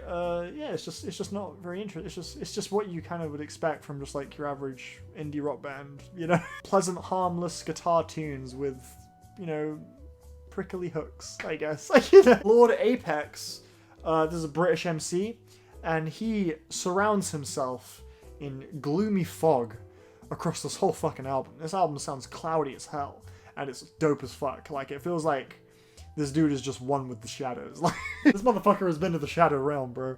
And yeah, it's a very misty record. His sampling has this like really fearful nature to it. He just sounds like a kind of introverted, and his rapping is definitely kind of complementing that. He sounds a bit just dissociated. So if you're looking for a hip hop release that just sounds like it's just in its own head, this will probably be a pretty entertaining release for you. It's definitely very foggy and ominous, like dark sounding. It's cool. Carly Rae Jepsen, you like emotion, yeah? Great news for you, bro. She just did it again. It's a bit more like clean and more modern, I think, in sound, but it's still every bit as catchy. Honestly, it's just bangers front to back. You know, yeah. It's a great pop record. Next, please. AOTY. Can't lie. I love him. This record is cool. I came back to it pretty recently and it definitely grew on me, but I say some of the songs here just aren't, I feel like they're not being pushed to the level they should be pushed towards, you know? Like, I feel like AOTY has a sound, has a voice, has a lyrical approach completely different to any other grime artist right now. Like, he's completely in his own lane. Fucking adore his rap. I love his voice. I think he sounds grimy as fuck. And I think he just seems like a sick dude. Like, Northampton's Child, Gorgeous, Inglorious, like, Nothing Great About Britain, the title track. Like, these are a few, like, definite highlights, but there just weren't enough, like, stunners on here. A lot of the tracks felt like he kind of does his job, but doesn't go further than that. You'll have, like, one angry political verse, a hook, with, like, a pretty basic grime beat on top that sounds pretty murky and eerie sounding and shit. And then that's the song, and it's just like, okay, I feel like you're kind of not really pushing the strengths of AOTY as hard as they could be pushed. Like, he paints a pretty grim picture of the UK pretty nicely. The production is solid, and it brings his words to life well enough, but that's basically it. Like, I wish he just enforced the things that make him so sick a bit more, I guess, you know? But it's still a quality record. Like, this is really good. I would definitely recommend it. Like, it's one of the best, like, things to have come out of the UK hip-hop scene. Mac DeMarco. There went the cowboy. Ithaca, with The Language of Injury. Metalcore music is tight. Shout out to metalcore. It's that comfy subgenre of metal that all the metal normies can enjoy.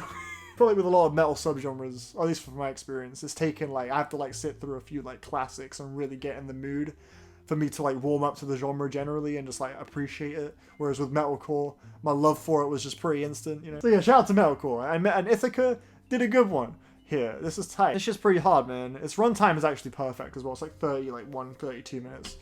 Perfect. Each transition from track to track on this record is like a proper, like, punch to the gut. This thing flows smoother than ASAP Rocky, bro. Not quite as smooth as Freddie Gibbs, but they got past the ASAP Rocky threshold. The vocalist has got quite a lot of frenetic spunk to him. Definitely keeps the energy up on this thing. And the recording is, like, just the right balance between being lo-fi and clean. It's like right in the middle. It gives it kind of a rugged sort of sound, which just adds to the intensity quite a bit. Dead Mouse. I don't really know what Polar is. I guess it's like a show or a movie or something on, like, Netflix. But yeah, whatever it is, the music for it is alright. It's cool. It's got, like, a pretty thick tension to it. It's definitely some of the more atmospheric stuff I've ever heard from Dead Mouse. I never thought I would listen to a Dead Mouse song and be like, yo, this is really eerie and languid and dark, you know? Dead Mouse is normally pretty... Am I okay? His music's normally pretty bouncy and fun. I didn't really think he'd be able to pull off so effectively this darker tone, but yeah, he did a decent job here. Not really sure how the song Midas Heel fits into the show, because that was clearly the most out of place track here. I don't know what the deal was with that. Code to the Friend. Have they invented smooth jazz rap album generators yet? Because if you told me yes before I had heard this album, I wouldn't believe you. But if you told me after, Ollie Herndon Proto, I guess we're getting closer to the age of album generators though, because this album would be proof of that. Ollie Herndon and a team of hundreds of people have invented an AI called, what the fuck was it called? Like Spawn or something? An AI is a pretty big contributor to the creative process of this record. As amazing as that is, this album to me wasn't that good. The vocals were far too just fucking freakish for me to just get behind or get comfortable in whatever world this record was trying to build, which is a pretty vivid one, but yeah, the vocals were just too harsh and disgusting. Nah. I get that they're supposed to be like that, but I couldn't enjoy it. It's as unique as it is frustrating to me. I could see this album really blowing people away though. I'd give it a try, but yeah, for me it was in the middle. Logic, Confessions of a... I didn't even make a fucking skit about this one. That's how irrelevant and embarrassing it was. It also came out way too quick for me to fucking process what I wasn't even gonna do for a skit. It came out like out of the blue, like 2 weeks after Superman. I was like, oh fuck, I missed the boat. But yeah, he really hit a new low on this record, from glorifying mental illness to claiming that he'd suck dick to prove he's not homophobic. This man is pushing 30 years old and he's living in my house still. What the fuck? When will he grow up? I don't know. Yeah, this album is in every way a stain on his life. Imagine having this record attached to your name. It's fucking embarrassing. Spelling, Maisie Fly, didn't really care for this one, although I'll admit her vocals have a pretty particularly ghoulish trait to them that I found pretty beguiling and cool. The songs Real Fun and Golden Numbers were my personal favourites, but I found most every track here pretty predictable. I think the sonic palette as well is just a bit stiff. It doesn't really move me much. Like the Hard to Please reprise track, the synths, when they start to like come in around like 2 minutes in, they just start like soloing off and just doing whatever. I just don't really get much out of it. It just seems a bit just aimless. Like it doesn't really amount to much by the end. I found this record a bit of a drag. It's not really for me, but those couple tracks, I did enjoy them. The Japanese House, what's it called again? I nearly just said, You Seem So Happy. That's a track off the album, but the album is called Not Good at Falling, I think it's called. No Good at Falling. This is a breakup record. Quite a few breakup records in 2019, I must say. I think an album with lyrics as heartbreaking and genuine as this would have the potential to pack a lot more of a punch. If it just wasn't held back by a series of tracks that just don't really reinforce each other too well. They all kind of sound like they're shooting for the same thing. It's all pretty safe, peppy indie pop. And sometimes it hits more effectively than other times for me. It's worth revisiting, you know. There are times where I've come back and thought, maybe this is actually better than I gave it credit for, but then I'll listen to it again, I'm like, no, this is whatever. Overall, I think it just depicts a pretty moving breakup that would have been more effective if it had just more interesting and more varied music backing it up.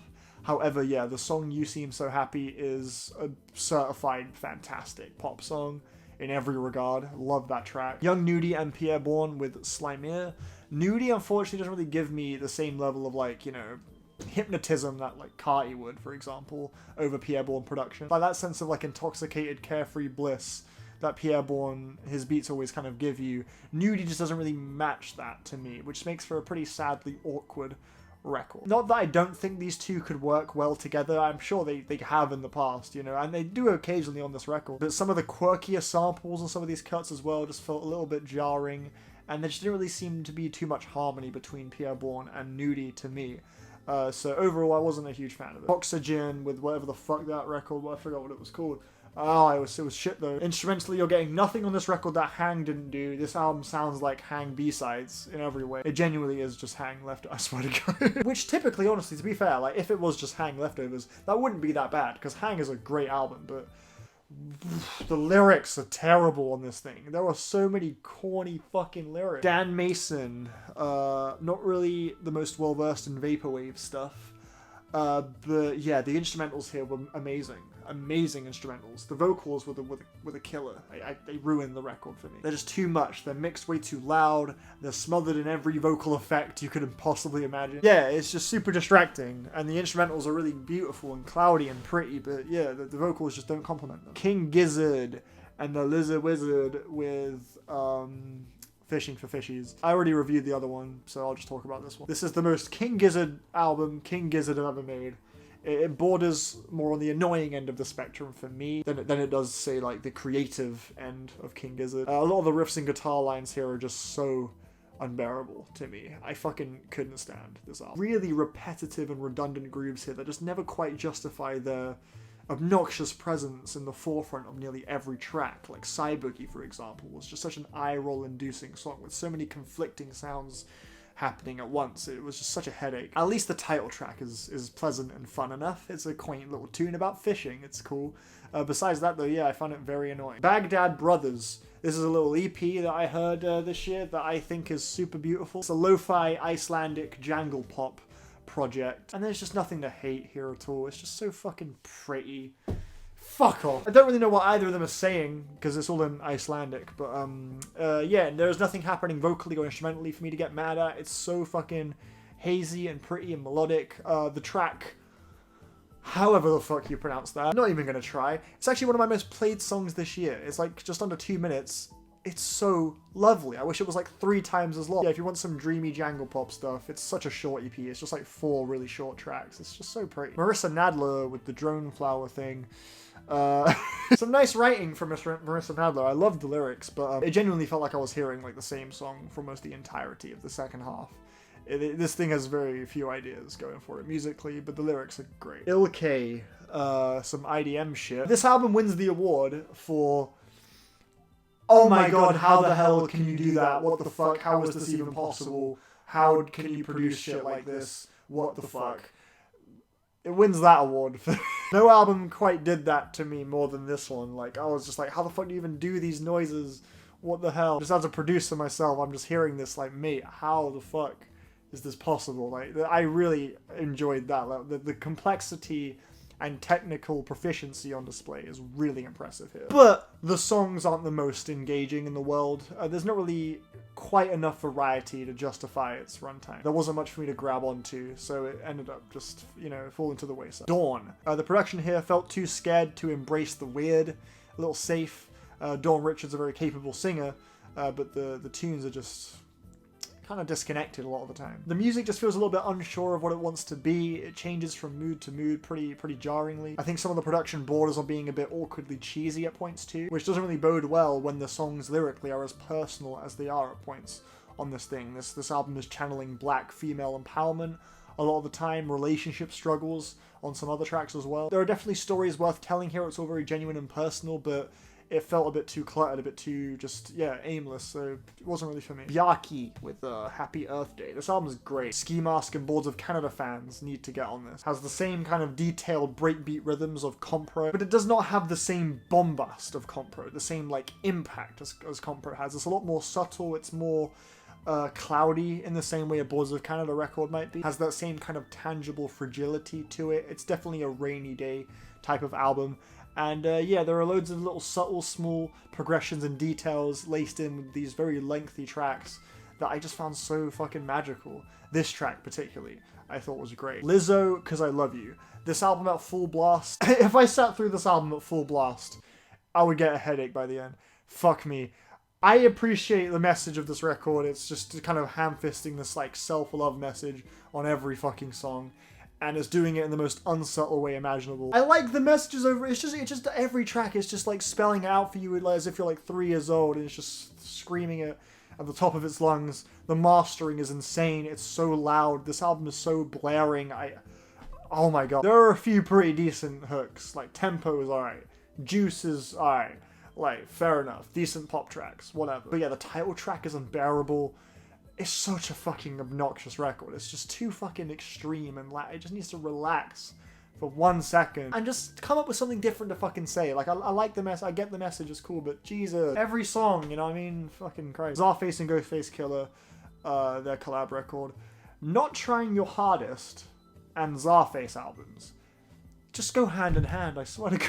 Everyone involved here is talented as fuck. This should be great, but it's not. And I've said the exact same thing for the Doom collab they did. It's just like, I feel like I've heard all of these people just be better at this than they are being here. It's frustrating. This album is just a base level of exactly what you would expect and nothing more.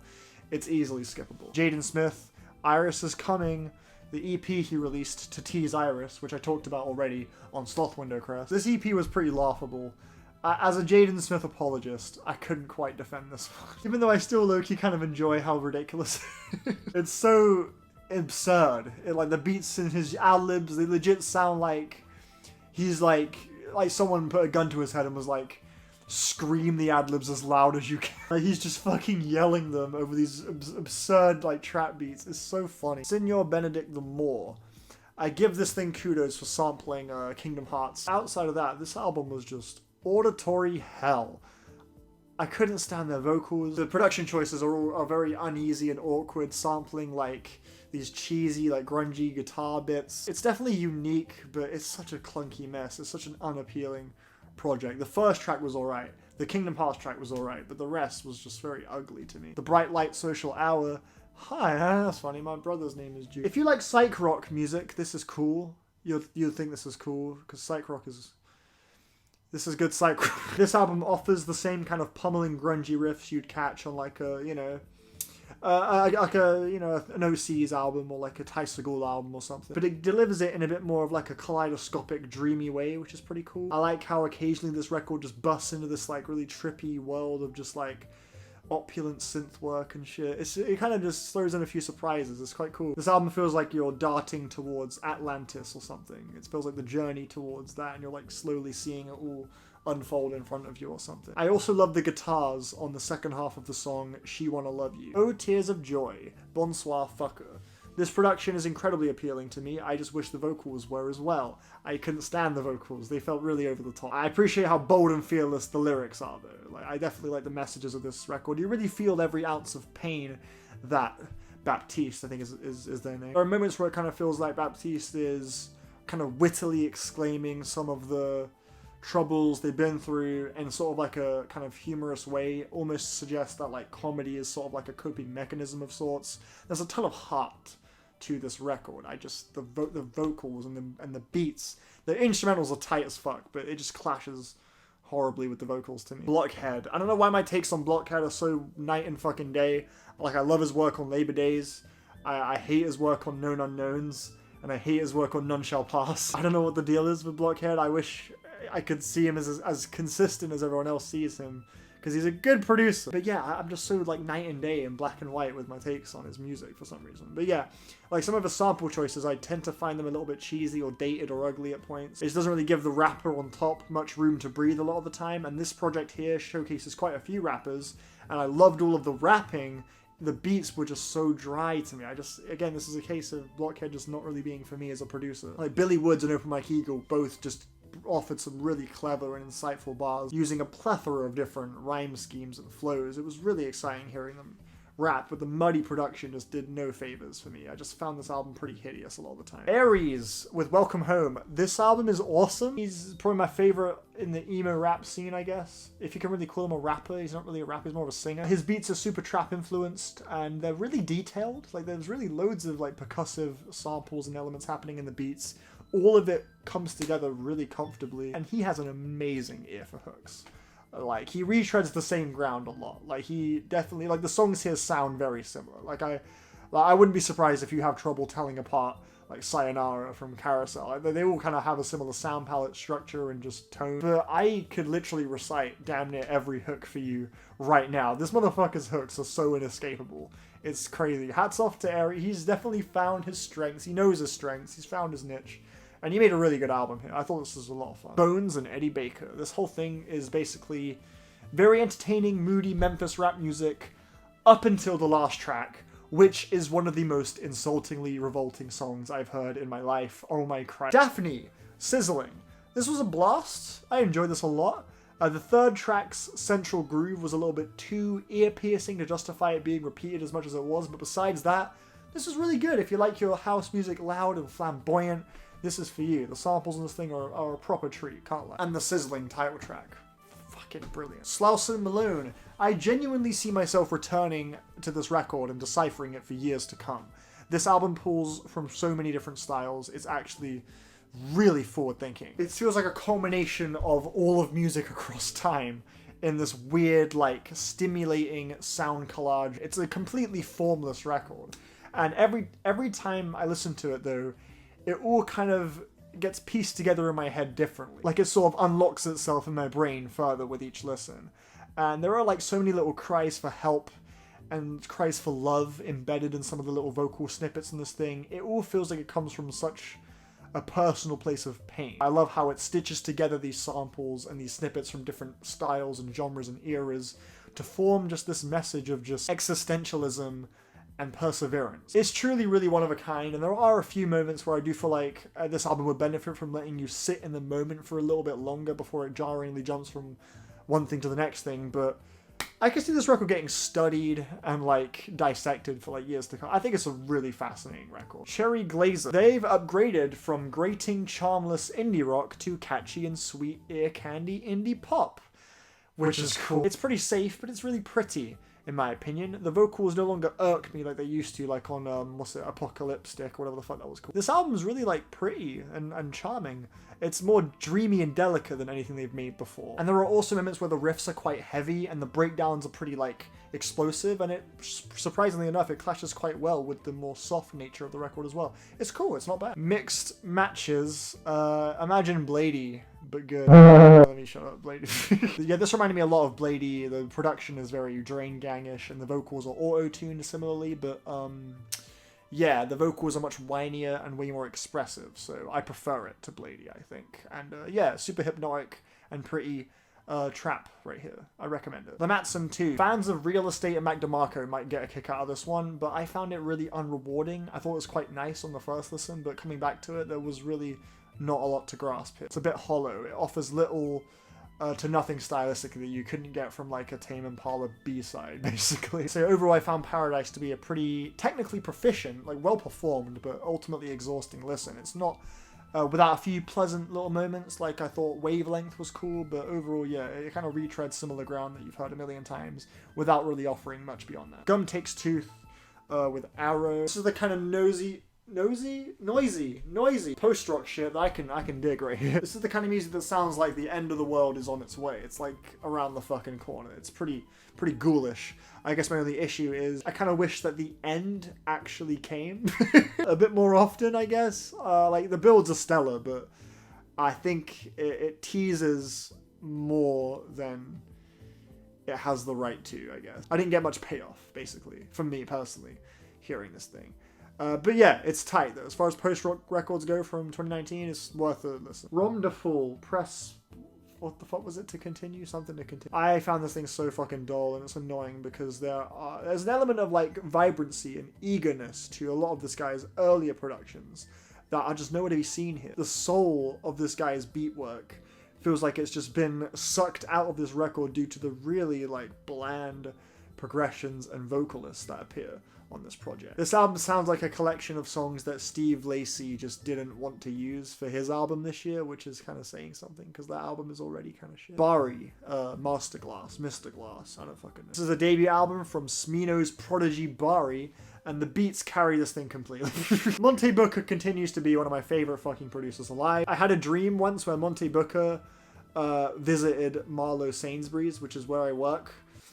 And it was awesome. I was like, oh my god, you're Monte Booker, can I get a picture? And he was like, yeah, sure. It was so sick. So Monte Booker, if you're watching this, if you could just like come visit. Bari sounds like he's putting zero effort into these performances, honestly. He has this weird like raspy out of breath flow he uses all the time, and it just sounds so empty. It makes me feel really exhausted, which is annoying, but the beats are so much fun. Black Taffy.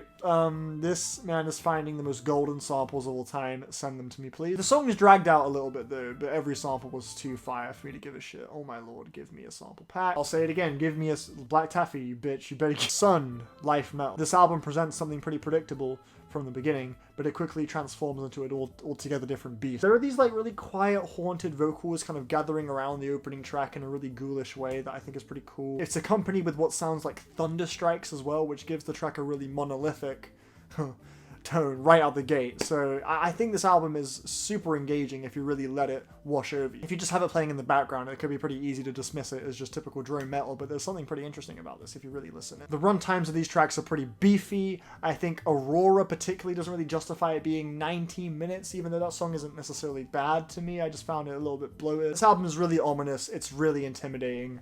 And it has some really beautiful subtle progressions in it that I definitely appreciate. I have a great memory with this record. I was playing Mortal Kombat 10, 11, the new one. I was just exploring the crypt, listening to this album. It was so sick. Chemical Brothers. This album doesn't really quite have the same sleek presentation of Born in the Echoes, but that's not a bad thing at all. They really stick to their roots on this record in a great way. The sample choices here are so bombastic and fun.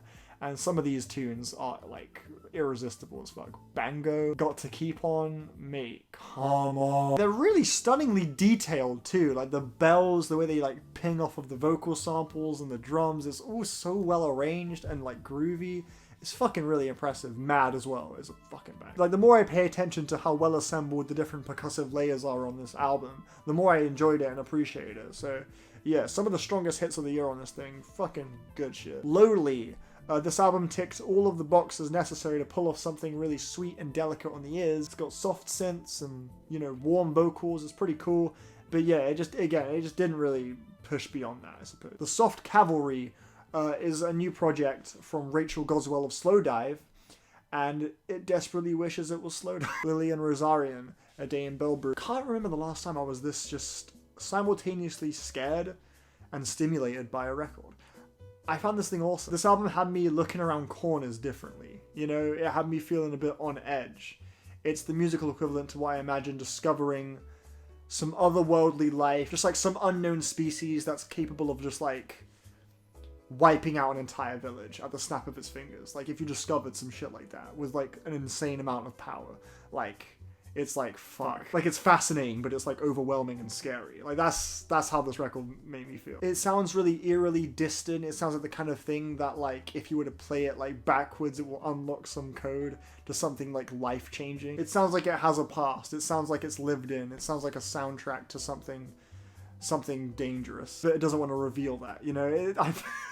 This album made me think of all types of shit. I think it's fucking brilliant. One of my favorites this year. Buchan Gase, 6 years after General Dome, they are back with Scholars, and respect to these guys for carving out their own lane, you know, and like inventing the instruments they use. On Scholars, they just dart from one musical passage to another a bit too haphazardly for my taste. I found that particularly frustrating on the song Derby, as well as Wrong Side. They just never keep up the momentum they so effectively established within the first minute or so. They just kind of jump from one thing to another. Grips is my favorite. I love that song. I love the drums on that song. They're so fucking thumping and provocative and blistering. And then you got the song No Land, which is a really life-affirming track, actually. So there are definitely some ups and downs, some highs and lows, some variety, some tonal nuance. But I think at times that those nuance, those shifts, those tonal shifts can just be a bit like inconvenient, or just not when the song needs to change. It decides to change. Panda Bear with Boys. Production here is quite interesting, honestly. I like the way it blends electronic sound effects that are kind of quirky alongside more folkish elements. It's a pretty interesting use of acoustic instruments, and yeah, I found the songs here pretty soothing and pretty hypnotic. The vocal effects on Panda Bear's voice unfortunately pulled me out of that trance a bit too often, though. So it's a pretty conflicting experience overall, but I found it thought-provoking and enjoyable nonetheless. I thought it was cool. Young Stotter with Love Is. I love the dramatic power of this guy's voice. It's got a weight to it. He's also the multi-instrumentalist behind a lot of the music here, Mr. Fabian, I'm not sure if it's Fabian or Fabian. Fabian Altstotter is the lead guy behind this project.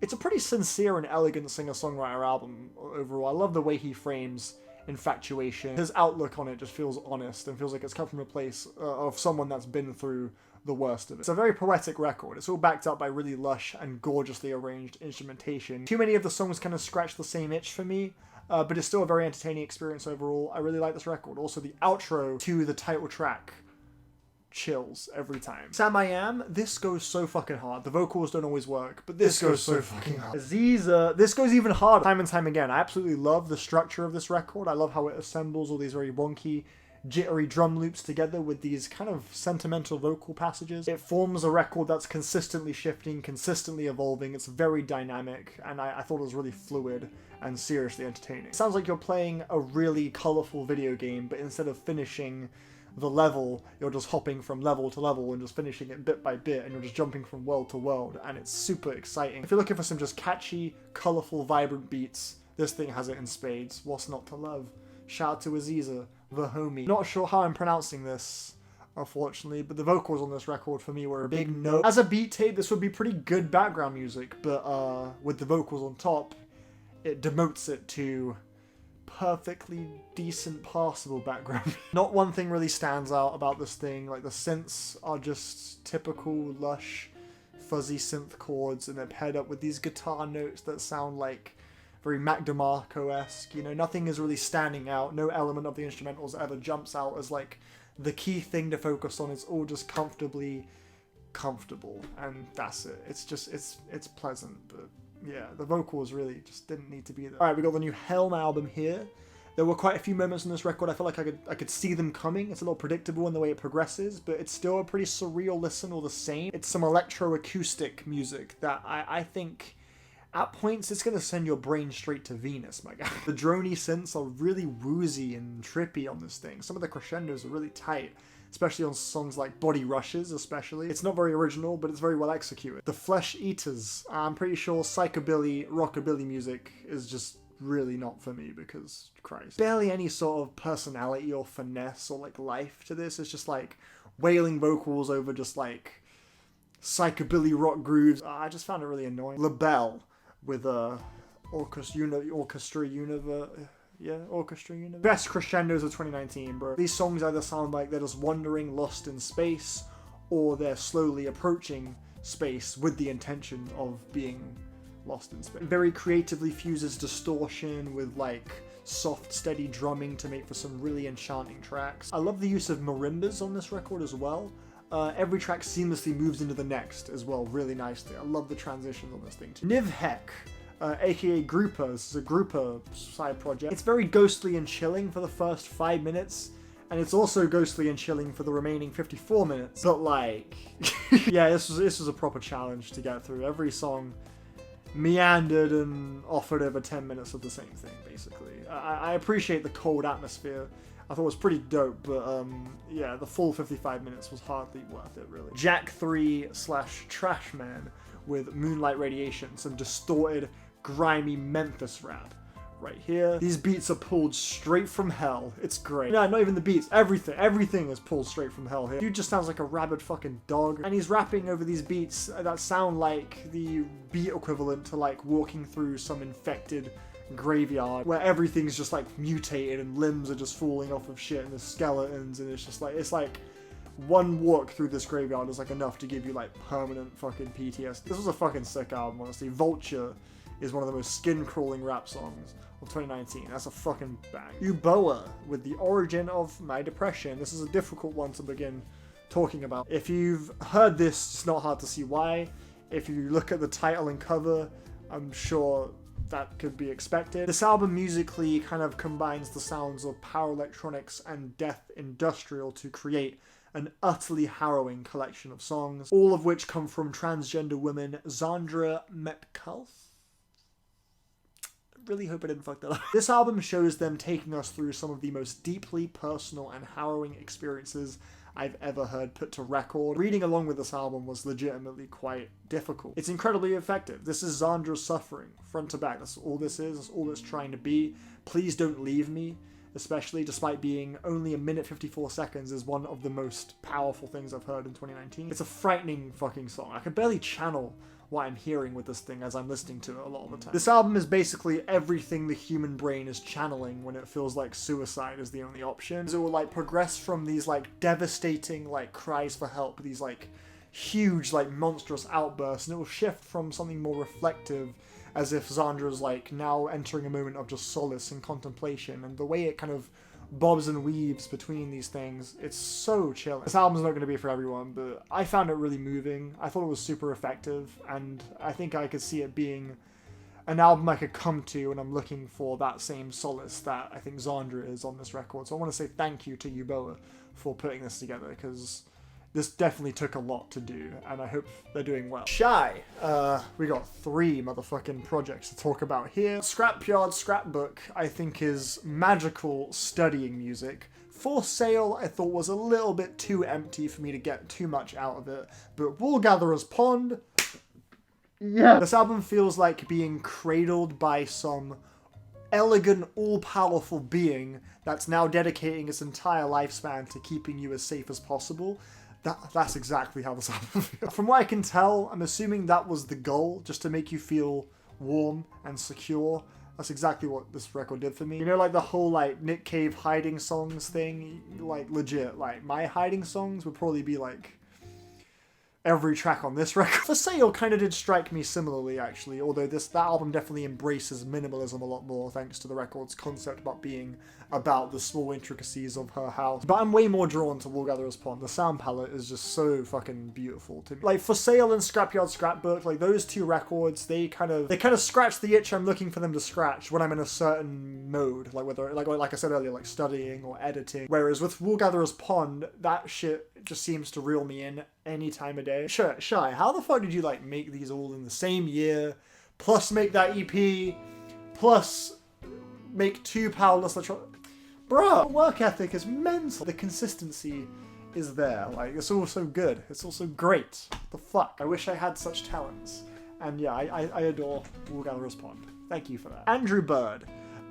This cover art looks familiar. I can't quite put my finger on it. Never listened to his music before, so I don't know if I can make the same wild claim that he is making with the title of this record, because I've never listened to anything else he's made. But this is good. The song structures on this album were a little transparent. I could kind of see where they were going, and they felt pretty atypical for this kind of genre, and his voice isn't the most commanding thing in the world, so I can't get too excited over this album, but it was definitely good for what it was. I thought Sisyphus and Proxy War were both pretty solid tracks. Like, those tracks are definitely a bit more kind of carefree in nature, which I think suits his voice a little bit better. Like, songs that have that more kind of jubilant tone, I think just fits him more than some of the more like somber or slow tracks. His voice just doesn't really carry the weight necessary to make those songs hit in the way I think they want to. But yeah, those stunners are just a bit too far and few between for me to say it was like amazing or give it like a glowing recommendation, but it's still a pretty decent project. I would recommend it. Denmark, Vesey, and Soul Theory. These beats sound like they were made on the most up-to-date technology and drum machines imaginable, is what I would say if we were in 2008. Just sounded kind of tacky. The hooks weren't hitting much either. It's okay. Way harsher. Careful. Some of the sound effects he uses on here are cool as fuck. It's a pretty gritty and sleek take on a dark wave synth pop, I must say. He does kind of sound like he's falling apart vocally. He's crumbling on some of these tracks. It gives us a certain drama that's really thrilling. However, I think kind of the over-sensualism of some of his performances did take me out of the grittiness a bit. He can be overdoing it at points, but still, this is a pretty fucking solid synth-pop album, actually. I did quite like it. Leaf. So there's this game I played once. It's called Bound. It's an indie game on PS4. I remember just looking at the game's like screenshots and just thinking, oh my Christ, that looks amazing. This looks so fucking overwhelmingly pretty. Like, the art direction just looks amazing. And then I started playing it, and it had really unclear direction, and the visuals were occasionally breathtaking, but it seemed like it was way too focused on trying to be as visually stunning as possible as opposed to being an engaging indie game. It felt like overkill. Bam! Loom Dream by Leaf. There are a few moments on this album that feel like awe-inspiringly like magical, but it feels like it's really trying to push that side of things without really giving you much of a reason to stick with the record. It's not the most engaging thing in the world to me. The first track is amazing though. Fucking love that song. But yeah, I like how mystical the album felt, but beneath the surface there wasn't too much for me. Aerothyme. This was promising for 2 tracks, but then it got so grossly sugary sweet, I couldn't stand it. It just didn't let up with that sweetness for the rest of the runtime, and I just found it really difficult to sit through. But the first couple tracks are actually pretty cool. Felt like I was in, like, you know, in the very beginning of the Simpsons game, when Homer's, like, in his chocolate dream, and he's just, like, scoffing up all the chocolate sweetness. Like, that kind of sounds like a compliment, but I mean it in a bad way. That's 100% a compliment. I don't know why I was expecting that to come out as if I was like shitting on the album. I meant that as a bad thing. It's too sweet is what I'm trying to say. Top marks for sound design though. Like, I sure as hell cannot do this. Like, props for the effort put in there. It's just not for me. Radiant Baby. This shit is so B-Tech Alex Cameron. It fucking hurts. Alexa, play Forced Witness. Soul. I don't know how I found this. I don't know why I played this. It's got a song called The Plug, and it goes like this. If you don't, bet you don't wish you would. Like, well, it's not good. White Fence. This album is the epitome of what I'm saying when I discuss a post-punk album and I complain about how I couldn't get over the vocals. This is what I mean. Big Thief. They dropped two albums this year. They were both awesome. I love how intimate of a listening experience UFOF is. It feels like I just walked through a war zone and I'm now just at like a bunker just like talking with like my closest friends, and it feels like I'm finally, after like persevering through hell, I've just made it to like where I feel legitimately safe. Adrian's songwriting is fucking phenomenal on this fucking album, and the tunes are actually they're so well penned and they're so well paced. Like tracks like Contact, like when that song like erupts in the second half, it's such a magical moment. And then there's Strange, when there's wavering pads just popping at the end there. It's so fucking homely and beautiful. Jenny as well is one of the most crushing songs of 2019. And that essence of like excited discovery on the lyrics of the song Cattails, and the way that pairs so well with the sense of just jovial unionship I get from the instrumental when they will start like really... I love how that song expands as it plays and when it gets to the ending. The way these tracks progress and flow, it's so fucking just beautiful, personal, and intimate. I fucking adore this album. I never want it to end. It's one of those albums I just never want to stop. When I'm pulled out of it, I'm just like, fuck, let me play that shit again. Amazing. Two Hands is also really good as well. Don't quite like it as much as UFOF. This has been in my ear the whole time. I had no idea this was in my ear, but this was not even a conscious thing. I don't know why the fuck. Two Hands is far more like streamlined, I guess, than UFOF, but the tunes are still really solid. Shoulders and Not are both complete stunners. Two of the best tracks of the year, honestly. It just doesn't have the same vulnerability to me as UFOF, which I think makes that album just so comforting. This album's still very comforting, but yeah, they're both great. Like, honestly, they really showed up this year. And, man, huge props. I thought they were both brilliant records. SA20, no refunds. More like I wish I could refund my time with this album. I didn't like the sound palette. It was too mechanical. It kind of just took away any livelihood that could have been there. And I just found it a bit too robotic. Toy. It gets very stimulating in the second half. Some great drumming. It just could have used, again, a stronger sound palette. I just wasn't into just the aesthetic of the record. Benny the Butcher, his voice remains the most entertaining thing about his music. That's not a bad thing, I guess. I don't know, this was okay. The push track is tight as fuck, but yeah. It's cool, it slaps. It slaps hard enough. YG with, what's it called again? For Real, For Real. Can someone point me in the direction of whatever G-Funk West Coast album generator this motherfucker has stumbled across to make this thing, because I'm trying to get rich out here, you know what I'm saying? This is so fucking... by the numbers, it's crazy. Flume and Rio Cragen. The vocals completely ruin this EP. The vocals from Rio Cragen, they suck. It's only 3 tracks, there's not too much to complain about here, I guess. But yeah, if you just remove the singing entirely, there'd be much more to enjoy here. The production Flume brings is expectedly awesome, and every track here had the potential to be developed into something really fascinating and entertaining. But yeah, the distracting vocals from Rio Cragen just fuck it up.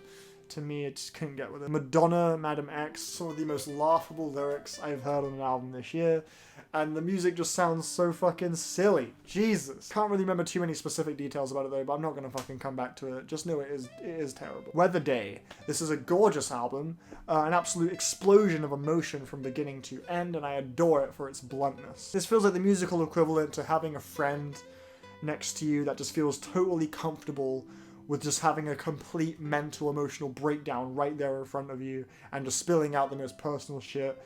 It feels like the same kind of warmth and pain that you would get from being on the receiving end of that. Like, knowing that they're, like, okay, or they feel okay, like, not hiding.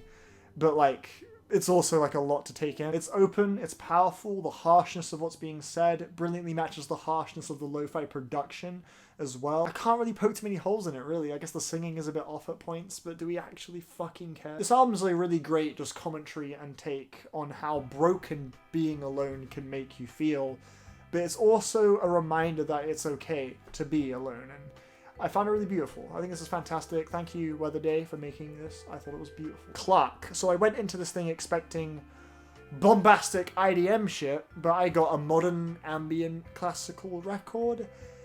Am I disappointed? Yeah. Gucci Mane. Did this album even happen? I can't even... Was it just in my imagination? Matt Comey. This EP has some of the sickest fucking samples I have heard on a rap project all year. I wish it was longer. I love Matt Comey's writing on this thing. It's so good. He sounds so, like, certain with the way he pens his songs. He sounds very careful, very calculated. But yeah, it's just a really cloudy and hypnotic sample. Features like the saxophone on the first track, the vocal bit on Mozambique Drill. They just keep me wanting to come back to this thing and peel it back further and further. It's a really great rap EP. Skrillex. This EP was fun, but it was just a tiny bit too for my liking personally. Grab Majesty, imagine going on a walk at night and seeing 12 dudes that all look like this, just lined up walking towards you, and they're just like snapping their fingers as they approach you with some beat ominously playing in the background. Yeah, just imagine that situation just happening to you. That's how this record made me feel, and it was mad groovy. Respect. Tycho got some bland vocals to go with their bland music now, guys. Wow. To be honest, I preferred it when it was just bland music. I just God, I'm being a dick right now. Wow. At least when it was just instrumental, there wasn't really much to distract you from the mood they were creating. The vocals did that for me. Unfortunately, they just took me out of it. But some of the earlier Tycho stuff, or the stuff that they used on the, they did a few songs for the game Hohokum, which is a fucking brilliant indie game. Brilliant indie game, and they have a few songs on the soundtrack, and they definitely elevated my appreciation for Tycho. You know, they definitely just, I like the kind of otherworldly, colourful nature of their instrumentals, but the vocals here just stopped the album from ever really getting to that point, which is sort of the strength of Tycho to me. So I wasn't that big on this record. Big crit. Was this necessary? Really, crit? Did we really need this? No, we don't. The answer is no. Filmmaker, this was alright, but overall I'd say just stick to making films, man. Username, Vox. The number of times listening to this I went, oh, yo, I know that sample, was great. And that was all it took for me to say I loved it. That shit was off the chain. This gets an A+ from me, bro. Bill Callahan. It's a bit slow, but fuck you, bro. It's nice. Katie Day. It's a bit slow, but fuck you, bro. It's nice. Oso. It's a bit slow, but fuck you, bro. It's nice. Swain. It's a bit slow, but fuck you, bro. It's... Lost Skill, it's a bit slow, but fuck you, bro, it's nice. Oldest Harding, it's a bit slow, but fuck you, bro, it's nice. BD's Chicago Kid, it's a bit slow, but fuck you, bro, it's bad. Young Thug, it's a bit fun. Get it. ASAP Ferg, please do not go throughout your life having not heard the title track. It's so funny. It's the funniest shit of all time. When the hook comes in, you will die laughing. Guarantee you. It's the most jarring hook of the year. Please listen to the fucking title track. It's amazing. Slipknot. I heard it once and I thought it was alright, but then I heard it on some Mountain Dew, and then I was like, yo, this is still alright. Jay Som, this is lovely. Oh my god, I'm sorry, but this is so fucking lovely. Fuck you, but oh my fucking. This is beautiful. I love how cute this album is. It could use a bit more spice with her vocals a bit. It's a bit spiceless. It's a bit empty. It's a bit tone deaf at points, but still, this record feels like a nice warm caramel latte on a cold winter's night. Tenderness is such a good song. It's crazy. I can't get over how good of a song that is. What the fuck? Kind of falls off a little bit in the second half. But honestly, I genuinely don't care about any of the complaints I just said. This is such a cute album. It's so lovely. Purple Mountains. Possibly the most devastating songwriting I've heard all year. David Berman's collaborative project with Woods. As you might be aware, David Berman, the frontman of this group, passed away like a month or so after this project released, which in retrospect makes this project particularly difficult to sit through. And I first heard it after he had died, so having that context in mind definitely made it a lot more crushing, because you can really tell on every song how much the world is just weighing him down emotionally, mentally, and how desperate he is for the pain to stop, which makes the fact that he took his own life a lot more upsetting, really. This is a legitimately soul-crushing album. All My Happiness Is Gone and Snow Is Falling in Manhattan are two of the most beautiful tracks of 2019. The music is pretty simple, but it's gorgeous. It's everything it really needs to be, and it's nothing that's going to take away from the power of what he's saying. That's definitely clearly sort of the emphasis and the point of the album, so I'm really glad that the music kind of fell into the background in the way it did. It was soft, and it was very gentle, very nimble, and that's why I think it's a really poignant and touching and powerful and good album. Singer-songwriter record from the year. Is one of my favorites. Yeah, I know we're in a different place, but just don't worry about it. What's next on the round? There's so many out. There's so many. It's actually stupid. You know, I'm gonna go so quick. You know, okay, we have literally like over 100 albums. Rhapsody, Eve. Some of the beats are a little tacky, but the concept is very empowering. All the people that she brings up on the track titles and the songs themselves and how they've affected Rhapsody's life, you really get a great sense of, you know, what they've done for her. And I find it very endearing and touching. Little Brother, May the Lord Watch. I like this album's sense of humour.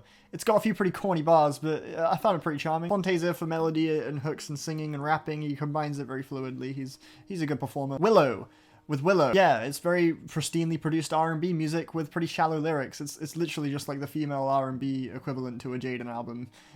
Norwegian Bloom, yeah, some of the guitar work's a little cheesy, but yeah.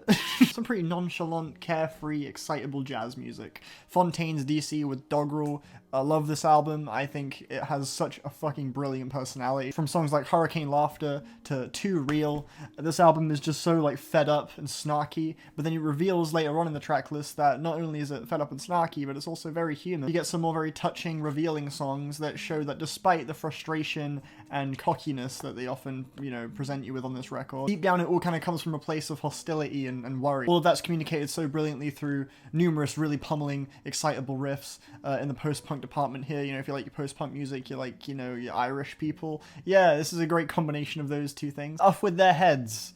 This album it has like very whiny pop-punkish vocals, not the good kind. Tomb Mold, gotta say this is some pretty large sludge metal. A lot is happening on these songs. I wish it kind of gave me a bit more room to breathe.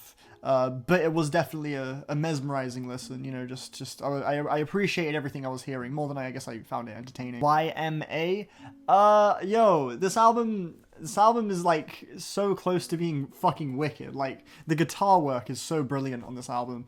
The vocals and just the shake it hook. There's so many moments where it feels like it's doing things that feels like it needs to be doing. There are some very unnatural moments, like that hook where she's just like shake it. It just feels like really forced. The hold steady. The songwriting is cool. The vocals are a bit nondescript. And I found the riffs pretty tedious. It's okay. The songs are just very well written. I like the personality of this one. Shinichiro Yokota, I know you like it. I think what I said in my B-Tech playlist was just fucking dead on. It's just such a confident album and not really worried on whether or not you like it because it just knows that you already do. It just emanates that energy so well. It's a really good house album. Russian Circles, this is the most B-Tech, not B-Tech, I shouldn't say B-Tech. The most just run-of-the-mill, the most just normal, completely unimpressive post-rock I've heard in a while, and I was rooting for this album. I remember I said that in my albums I'm looking forward to video. I was fucking rooting for Russian Circles, but mate, this ain't got nowhere near the same energy and spunk that last one did. Very shame. Very shame. The Murder Capital, When I Have Fears. This album kind of falls into a similar camp as that Fontaine's DC record. It's Irish post-punk again. This one's a bit more vulnerable though, and more open about its vulnerability. For Everything does remain one of the most moving songs I've heard in this genre for a while. Definitely a great record. Bat for Lashes. I gotta say the first track has got some nice production. Some of the production is ill on here, but some of it is very like what you've heard before. Like, it's not really trying to be nothing else. It doesn't have too many ideas to present to you, but the ones it does have are really nice. Peach Sky is wicked too. There are some gems on here. K15 and SMBD. This is like a future bassy electronic take on jazz. It just sounds like a jam session in wonky form. It's cool. Post Malone, Hollywood's Bleeding. I actually thought this was good at first, but then I realized the lyrics are god awful, and I was like, never mind. Kankyo Ongaku. This is the exact type of sound palette I'm trying to hear for ambient music, mate. This is like the perfect balance between being meditative and floaty background music, but also just oddly stimulating and attention grabbing. The sound palette is perfect. Sophia Bolt. This is Vibes at the Beach TM, the album, but with a bit of sadness in there too. It's nice. Frankie Cosmos. Who the fuck told Frankie Cosmos that they shouldn't be dropping 20 track long albums? No, I like Frankie Cosmos. The album's Entropy is cute. But this is like the last band I would like suggest, yeah, you should definitely put 20 songs on your IDK with Is He Real? This album doesn't really explore its religion theme at all. That's easily the biggest problem with it. It just doesn't, it like presents itself as if it's going to be this album that's really going to be tackling this topic in like a real like you know, like an important way, but it never actually fucking does. But the production's alright. It's got a lot of variety. You know, there's songs like European Skies, songs like Porno, and then you got tracks like the second track, which is just like a blunt, just like bass heavy trap here. Quite a lot of variety in the production department, and IDK is a capable rapper, so I would say overall I thought it was like okay. I thought it was decent. I think it was like a bad album, but I just wish it actually like had the balls to do more with what it was kind of suggesting it would do. Whitney, man, the singles on this thing were really great, but the whole album just sounds like B-Tech versions of the singles. But the singles are good, so yo, check out these singles. Julia Kent Tempora, this is some really tense modern classical music. The opening track to this record is one of the most ambitious and fucking stirring opening tracks to any record I have heard in 2019. No cap. Shout out to Julia Kent, man. This album reminded me that I need to listen to more music in this genre because it's honestly beautiful. Sir, with Chasing Summers, it's 1000% exactly what you would expect it to be in every possible conceivable way. Common with Let Love, it's exactly what you would... The song Her Love is wonderful as fuck. Common has a few commonisms on this one that just... sensational. He does shit like that, like just stuff that's very just like hip-hop, you know what I mean? Like, we got it going on, is hip-hop, like that kind of shit. I find it a little corny at points, but I think Common's a wonderful speaker. I could hear the guy rap forever when he's not doing shit like that. Like, his word choice is really great. I think he just comes off really lovable. And yeah, this album's no exception. The second track with Daniel Caesar is one of my fucking favorite tracks of the whole year. When he's like referencing all the modern rappers, oh my god, that shit is so great. Oh, the beat is lovely as well. Kano, Hoodies All Summer. Yeah, I love Kano's voice. There's so much like desperation and like determination, and when the way he like accentuates certain syllables, he sounds so just like he needs to make some kind of difference. Like he sounds really like driven, and that definitely communicated to some of the themes of politics and just what a lot of young people in the UK have to go through. When he vents out those frustrations, you feel every syllable. I really loved his, but I think his performances across the record were the best part of it. Production was hit or miss for me, unfortunately. Markers, if you want to hear an album fail so miserably at actually being as huge as it wants to be, yo, this album does that so well. Pedro the Lion, pretty fierce indie alt-rock right here. The vocal performances, however, were a little bit too animated for my liking, so I can't say I was a huge fan of it, but yeah, it wasn't like terrible. Blank Range, yeah, this was the fucking number one absolute most completely unidentifiable, nondescript, just like album I've listened to in all of 2019. It's actually impressive. Imagine a band, yeah? Imagine they make a song. Now imagine what that song would be. Whatever you just imagined is on this album. Like, it's just the most blank. Just Tangerine Dream, release an album from like their fucking like prime. This was made in like the 70s, I think, or the 80s, and it was never actually properly released until this year, because it was released alongside like a box set filled with like a bunch of their albums. It's pretty good. It would not stand toe to toe with the best albums from that era at all. But I enjoyed it. There are times where this album really does feel like you're watching a giant space battle just unfold for way longer than it should, but it's happening and it's still pretty cool. Cashmere Cat, Princess Catgirl. Fuck's sake. Okay, with 9, I thought Cashmere Cat had so much potential. I thought that album was basically just like it was like Pop 2 light, basically. I feel like if you're a giant fan of Pop 2, you'll appreciate quite a lot about Cashmere Cats and 9. Princess Catgirl is nothing like 9. It falls more in line with like, I want to say like anime intro sequences. It's way too overdone, and I think there was just more subtlety and finesse with Cashmere Cat's other material. This was sickening. Kemba with, what was it called again? Gilda? I really like Kemba. I feel like this album needs to just break out of its shell a bit. Like, I feel like the production, just the way these songs are formulated, feels like it's under the impression that it has to be a certain thing, whereas Kemba's personality and his different voices he raps with, he's got a lot of eccentricities that I wish the music spoke to a bit more. Amir Van with Emmanuel. This is one of the most bitter...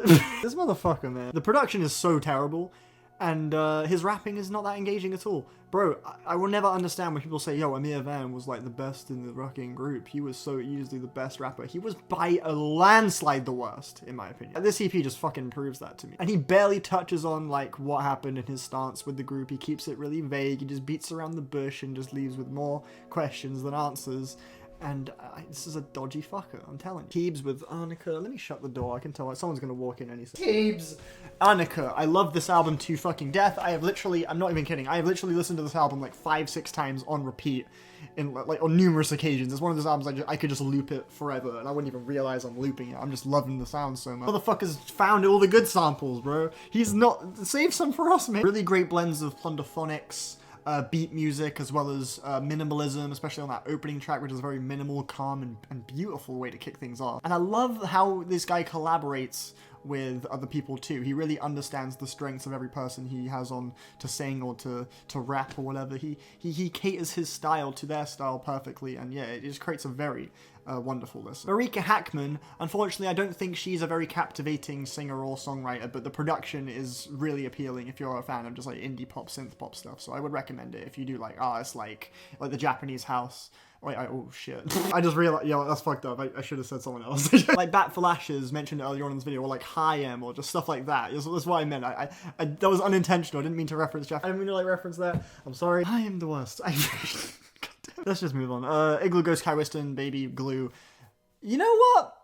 This is good. At first I was just like, mate, this is just like, you've done this already. Like, it's impressive, but there's nothing this has given me that I can't get on like Clear Tomato, you know what I mean? The more I listen to it, the more I kind of notice where everyone's input is, and the more it feels just like three friends just having fun, making just wild-ass bangers, and some of the vocal sampling and sound effects are very grating, but other ones are very satisfying. Like on Locky, I think Locky has some horrible sounds on it, like some of the squeaky vocal bits are just disgusting. But Lux 2? Bro! That fucking lead sample is mental, bro. Alex Cameron with Miami Memory. I don't really find the songwriting quite as charming or funny as I did on Forced Witness, nor did I find the instrumentals quite as beautifully layered and dazzling. But Fantano was all like, hey. Maybe I'm wrong, because obviously Fantano is, you know, the god we all worship. I feel like I should come back to this, but I didn't find it that impressive. In fact, I found a lot of the more comedic moments a little cringe. Biosphere. Bitches, I beat you. Let me relax. This album is awesome. I love this album. I think it's a very desolate field recordings record that I genuinely find quite unnerving. It's the kind of thing that is the least ideal to hear in like a alone at nighttime kind of setting, because it will just set you off. Like you'll feel unsafe like instantly. It's a great album for editing as well, I will say that. Blink 182 with 9. The 9 in the title is referencing not the number of albums they have or anything like that. Like, no, of course not. It's referencing the ideal age you gotta be to fucking enjoy this shit. Ozzy with Internal Affairs. Yeah, I guess this motherfucker just stole YG's album generator. The beats on this record sound like beats that literally any trap modern hip-hop producer will just have just like lying on a memory stick. Just like, yeah, you can use that. Like, it just sounds so fucking nondescript. $75 bill. No record in 2019 felt longer than it was more than this album, and this album was already like 70 minutes. Like, this album was a chore. This album's wonderful as fuck, honestly. This is actually a fucking wicked record.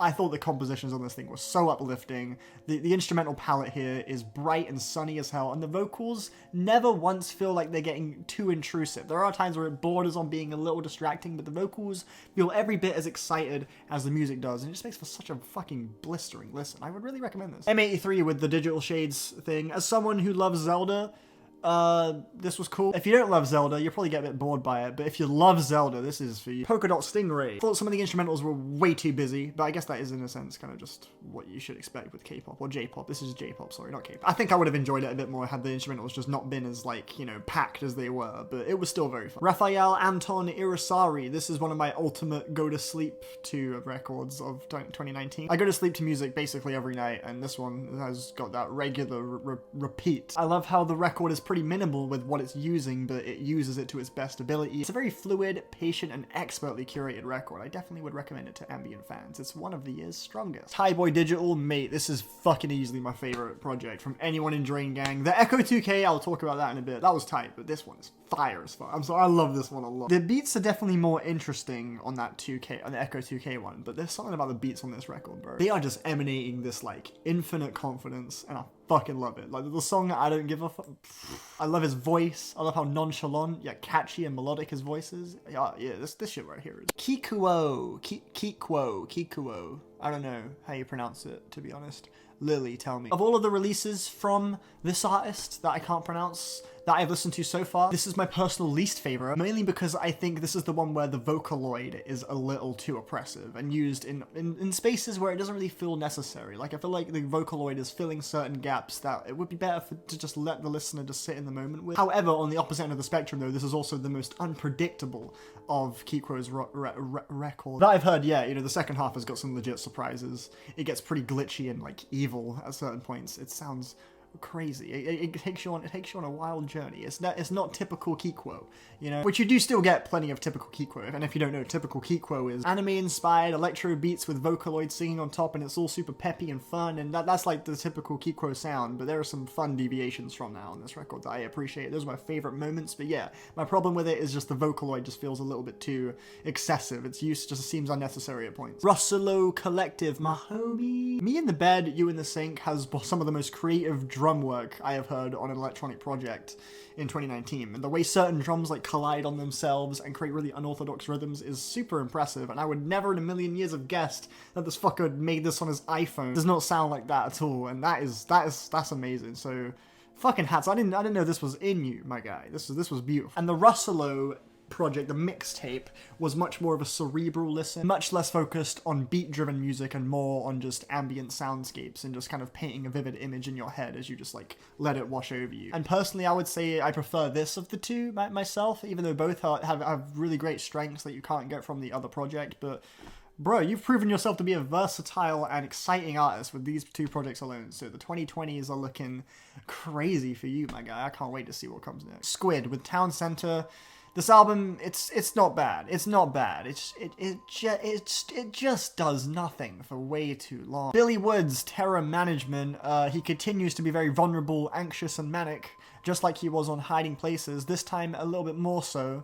This is one of his more agitated records. Right out the gate, the first thing you hear the man say is, "World getting warmer, we go in the other way." Like in the face of danger, in the face of fear, he's running, and that sentiment continues across the whole track list. I love that skit on one of the tracks about like a couple where like the woman wants the man to lie to her because she gets the worst of him. So many aspects of daily life that just incite fear and fabrication within Billy Woods, and it's all just put on full display on this very just manic and just just haphazard record. I think it's one of his best. I loved it. I thought it was really cool. Snow Allegra. Yo, Snow Allegra's got some of the sexiest beats in pop music. Not even, bro, some of these keys, the keys, man, the piano keys are crazy. Some of these beats are legit sick. There are some songs that I thought felt a little underwritten or just like repeats of other songs, but when these beats hit, when she comes through with a killer hook, mate, it's game over. Shura, literally everything I just said for that Snow Allegra album just now applies to Shura forever. Except instead of keys, it's synths. So that's cool. Hobo Johnson. I enjoyed this. I actually did enjoy this. I didn't like love it, you know, I wasn't Fantano with it. I think I just needed to hear some shit like this at the time when I did hear it, because I just appreciate how like unafraid to be just disgusting and just like, well, not like disgusting, like gross, more so just like, it's the kind of album that like, I feel like it knows that at first glance when you listen to it, you're gonna be like repulsed by just the way he sounds, like what he's saying, just how it comes to the energy. Hobo Johnson is it's unsettling at first, and that was my initial reaction to Hobo Johnson, just like everyone else, like what the fuck is he doing? This is cringe. But it is really honest, and I just have a lot of appreciation for just how aware I think it is of how it definitely does come across. And once I kind of appreciated that aspect, I ended up extracting quite a bit from this. The closing track, I Just Want a Dog, that nearly made me cry. I thought that was really beautiful. And the way it just kept expanding into these unrealistic things, but he just leveled himself like, man, nah, let me just get a dog, let me just get a companion. But like, he really wants a lot more. Like, I thought it was so well communicated. Hey, Hobo Johnson, I get it. But personally, I actually did extract something valuable from this. So, yo, I thought it was decent. This Ride album, though, that's some boring shit right there, my guy. You see, this is what I'm saying. You know, like Hobo Johnson, at least you're not bored by it. You know, it's definitely something to... Kero Benito. Civilization 1, I'm pumped. Yo, Kero Benito... I'm sorry, let me finish that sentence. I'm pumped for the future of Kero Benito. But yeah, Civilization 1, like... This record is unlike Time and Place, it's unlike Benito Generation, and it just further proves that Kero Benito, despite... whether or not, you like their new material, like I was a bit mid on Time and Place personally, but like despite that, this record just proves their willingness to really push themselves into entirely new ground. And that shit's exciting, so I'm pumped to see what the next record is like, because if it's anything like this, it could be fucking wicked. Floating Points Crush, this album's tight as fuck. Spoiler alert, Elliot, spoiler alert. bought it for you. You would know that by now, though. You would have received the gift by the time this video goes up. I don't know why I did that. That was a complete waste of time. Last Bloom, Les Alpex, Environments, and the one after Last Bloom are all phenomenal. The rest are there, and they're nice, but those ones are crazy good, bro. Love the sound palette of this record. I think it's fucking stunning. Mavi, Let the Sun Talk. This album is fucking amazing. This album is fucking amazing. This is a maze.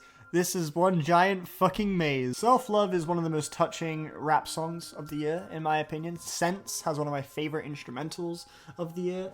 The skits on this thing are actually super thought-provoking and tie in wonderfully to the themes of the music. Marvy's performances are tear-jerking on this thing. I think he's got so much hunger. Like, his angrier moments are definitely felt when you hear the songs, but on the second half, when the beats get a little bit more somber and lo-fi, he genuinely sounds like he's like falling apart, he's like crumbling at the seams, he's like about to tear up. He really puts his all into these performances, and it makes for an incredibly stimulating and beautiful hip-hop release. And Daylight Savings is so catchy, oh my god. Foals, Everything Not Saved Will Be Lost Part 2, this is just ultimate fucking dad rock core, like, ultimate. If you're a dad, you'll probably like this more than Part 1. If you're anyone else, Part 1. Elbow. I would recommend this album to anyone that was a really big fan of Everything Not Saved Will Be Lost Part 2 by Foals. It came out in 2019. How is Pleasant? This album doesn't really know what it's trying to do. There's not really much of a point to this record. It's just like, here's some banger trap beats and a whole load of rappers from the 2010s that are pretty decent.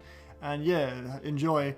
And some of the songs go pretty hard. It's pretty obvious which tracks stand out compared to others. But yeah, overall it's fun. I would keep an eye out for beats produced by Powers Pleasant because they slap. Portico Quartet, I have another album. They continue to be, you know, wonderful. This is what's up. This is what's popping with jazz music right now. It's barely even really jazz music, but you know, you got a bunch of synths and shit going on. You know, you got a bunch of hypnotic, melodic sequences that just get trapped in your head as they swell up and just transcend you and stuff. You know, that's the type of shit you get with Portico Quartet, and they really beautifully blend organic instruments with electronic elements. It's pretty fucking swag. La Orange and Jeremiah J. Oh yeah, they came back. I'm really glad they made another one. It's not quite as good, but it's still brilliant. It has one song with Billy Woods on it in the middle that is absolutely incredible. I forgot what it was called, and it has someone else on it as well. But yeah, bro. Dive with Deceiver.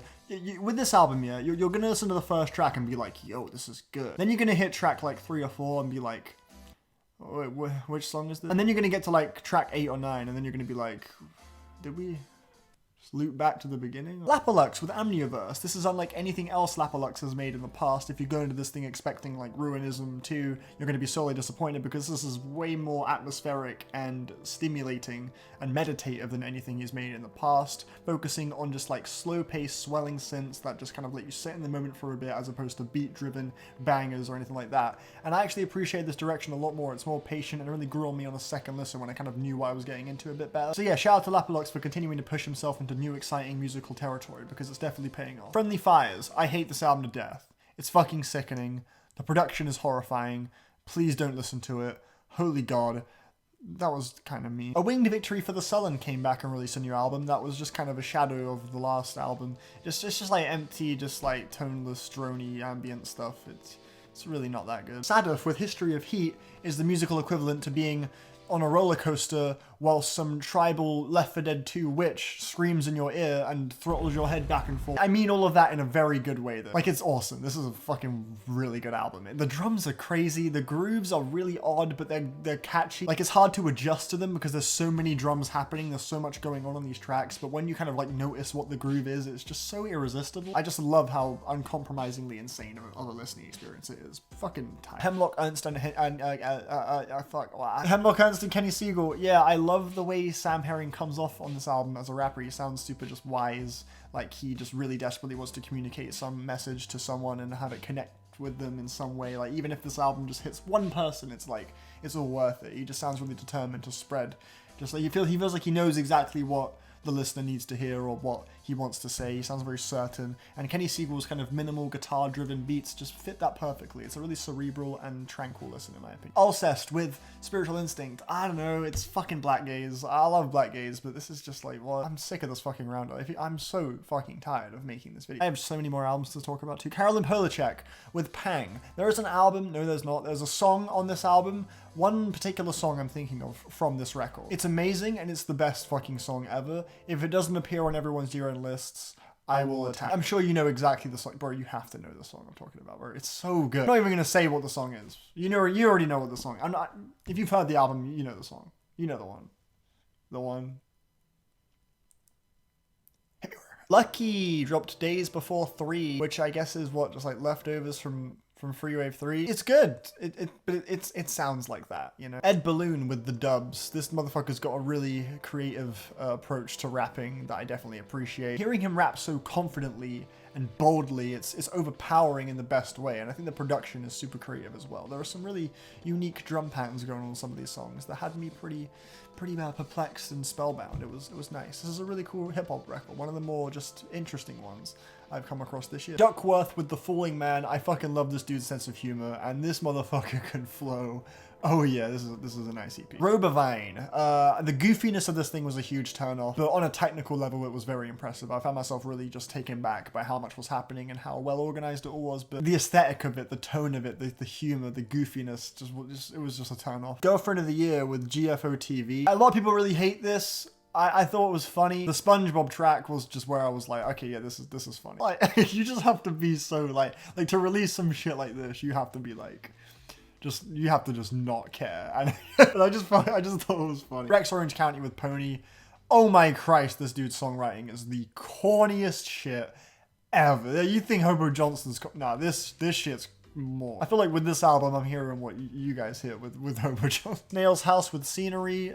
This is a perfect record for if you want to just be in your own head for 20 minutes, just go on a walk and just let your brain think. It's just got just the right amount of things happening in the music to let your mind just kind of marinate on whatever's happening in your life right now. Like, there's nothing in these songs that will distract you from just being in your own head, but it's not to the point where it doesn't still get your attention at the same time. It's just in that middle ground, and I love that. Doja Cat with Hot Pink. Can you just... Tia Tamara, can you just like do that again as good as you did that? I just feel like all of these songs wish they were Tia Tamara. Anna Meredith with Fibs. I didn't really care much for the vocals, but the production was definitely impressive. My favorite songs were the second track and the second last track. Both of those songs I found really, really angelic. I feel like the album just often meanders off and does little detours that just don't really add much to the overall strengths of whatever the song is. And again, the vocals just put me off a little bit. Couldn't tell if this album wanted me to like dance or just get lost in the atmosphere or just feel really just you know, frenetically just like, you know, thrilled by the singing, and I just couldn't really tell what it wanted to get out of me. I found it very conflicting. Unrewarding listen overall, but it was definitely like, it's definitely worth trying. I could see someone loving this. The ballads, the homie, my man, Lotus, my boy. We have a really crunchy, a really dismal and distorted ambient record right here that genuinely had my stomach kind of sinking at moments. I thought it was pretty moving. You really get a great sense for where the dude is at emotionally with just these textures, the way they plummet, the way they swell up, the way they just waver and float and move fluidly. It's pretty well paced and impressively produced, especially given the equipment that I know the guy uses. So yeah, I would recommend this to ambient fans if you want something on the darker side of ambient music. Baby Keem, think I got a sense for a mosh pit. I saw the ground cause I'm rich, did she pop it? This album is the best shit of all time. I fight you. Absolutely not the best shit of all time, but it's also simultaneously completely in every possible conceivable way the best shit of all time. This motherfucker is just nonchalant, who gives a shit, just hype all the time, and it's so beautiful. He sounds so completely blissfully unaware of just everything, and all that matters is just getting hype, and I love it. And the beats are fucking weird, and they're great. I love this song. Mate, roll it, 8. I stole it, 8. Oh my god, I love this song. He's like, Baby Keem. Love his voice. This is great. He's one of my favorite trap artists out right now, easily. Liturgy went crazy on this one. HAQQ. This is one of the most like scary like metal albums I've heard this year. Not in like a satanic hellish way, but more in just like a I'm being ascended to like life fucking 12. It sounds like it's lifting your soul like the whole time. It sounds like you're entering just a new fucking plane of existence. This thing is huge. This album is blistering. It's I feel like it's the metal album 2019 fucking needed, bro. Passacaglia is one of the most awesome songs of the year. That track is fucking wicked. God of Love as well is brilliant. The opening track, the piano bit at the end is so fucking beautiful. It's also really terrifying, and man, this album is a ride. The only issue I have with it is some of the glitchy moments where it like stutters and skips just feel a bit forced and feel kind of just tacky and thrown in there just to add to the craziness, but like you were doing a good enough job as it was, so why even bother having that in there? There are a few little moments that just feel like overkill, but all in all, this is like a wicked experience. Chance de la Soul. Avalanches fans, all of you, every single one of you Avalanches fans, you guys, what the fuck you doing not listening to Chances altogether now? It's amazing. These grooves are completely irresistible, man. This is just carefree, summery, plunderphonics fun for 23 minutes. It's just concise as hell. It's succinct. It's so satisfying. It's so replayable. Every sample perfectly complements everything else. And when the drums just kick in and the grooves really start like getting bigger and bigger, it's fucking amazing. This is one of my favorite plunderphonics records of the fucking decade. I love this thing. Cult of Luna. Some chunky riffs on this motherfucker. It's just mad long. You gotta be ready for the length. So I went in like ready for something long. It was long. It didn't need to be that long. It didn't need to be that long. Madion with a Good Faith, the Forza Horizon boy himself. Back with a more subdued and groovy album that's a bit less flashy and bombastic.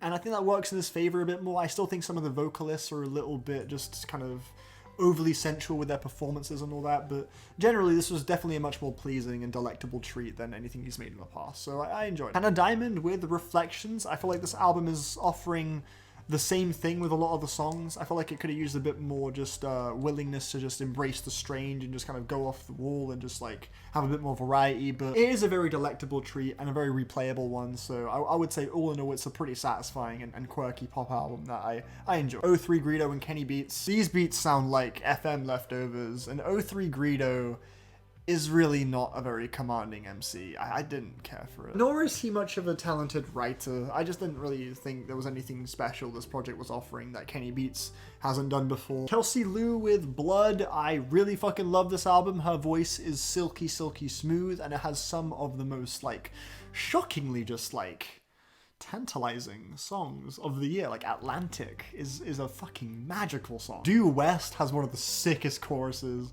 of 2019. This is a really great R&B record that's incredibly just confident and silky, really pristinely produced, like pristine production on this thing. It's fucking just silk front to back. Luke Abbott with the music for the beach, I forget what it was called. Like a modern classical record. Really, really calming piano sequences on here. It's a little too soundtracky and just kind of meandery for it to be something like I really get like passionately amazed by, but for what it is, for what it's offering, it's a really beautiful record, so I can't get too mad at it. Medhane or Medhani with his release, Own Pace. I think this is some of the peppiest beats of any of the releases I've heard from the Slums camp. I don't think it's lyrically quite as emotionally stirring or as forward-thinking as, say, records like Sweatshirt's latest stuff or Marvy's record. I think this album excels mostly in just its approach to beats, flows, musicality. Serious, I don't know how you pronounce that. Some very deranged noise rock music. If you're a Black MIDI fan, you might enjoy this. I guess I can see vague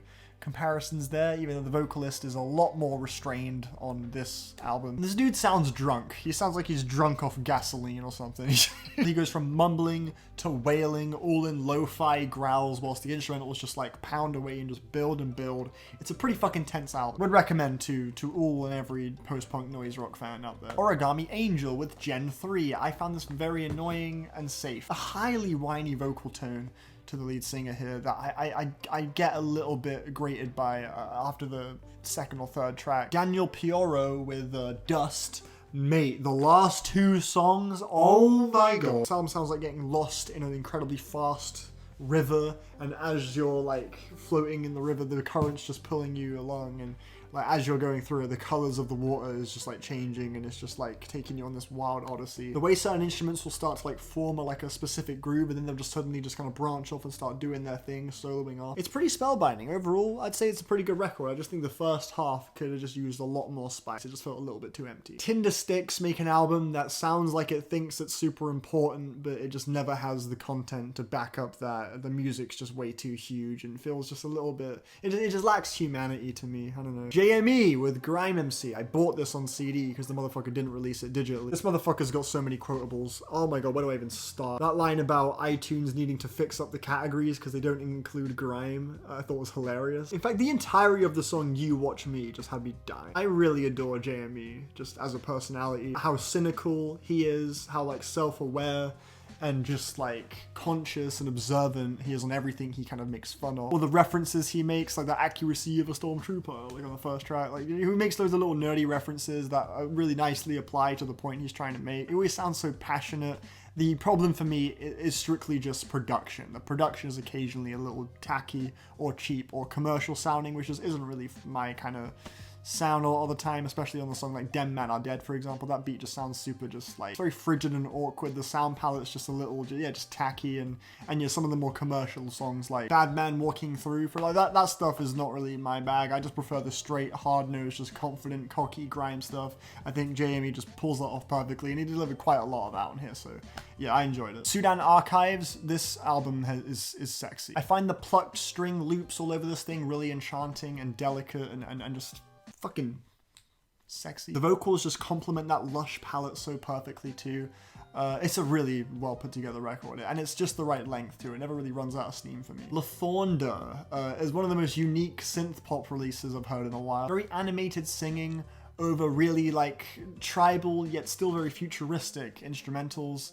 It's quite an eyebrow raiser. I thought it was pretty exciting. A really cool debut. Yellow Eyes come through with some fucking wicked atmospheric black metal right here. There are some really overwhelming, like huge guitar strokes that just completely just blast you in the face, and I like how they'll take moments like that and spin them into like subtle, menacing little loops and grooves, and just have the song just constantly kind of moving. Very dynamic music right here, and yet it's all very like consistently hellish, just as atmospheric black metal tends to be, and it delivers basically everything you'd really want from an album in that style. So I thought it was really good. Fortets and a Painting, 3 phenomenal tracks from Fortet. I'm pumped as fuck for whatever his next album's going to be, because these songs are lovely. The Anna Painting, the title track particularly, that little like whatever instrument that is, or fucking a dulcimer, a mandolin, it's like this really beautiful synthetic plucked little flourish that just like spins upward in this really awesome way. It's like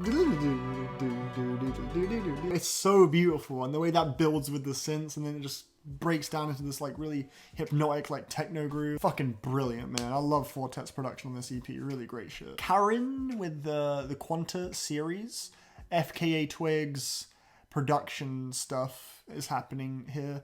I'm at the this roundup. Help me, I'm dying. It's breaking me. I can't even structure a sentence right. But yeah, from what I remember of this album, we had FKA Twigs influences. Bjork reminded me of Bjork. I couldn't make out much of the lyrics because they were just sung in a very just like really wild way. It was hard to kind of make out what she was saying.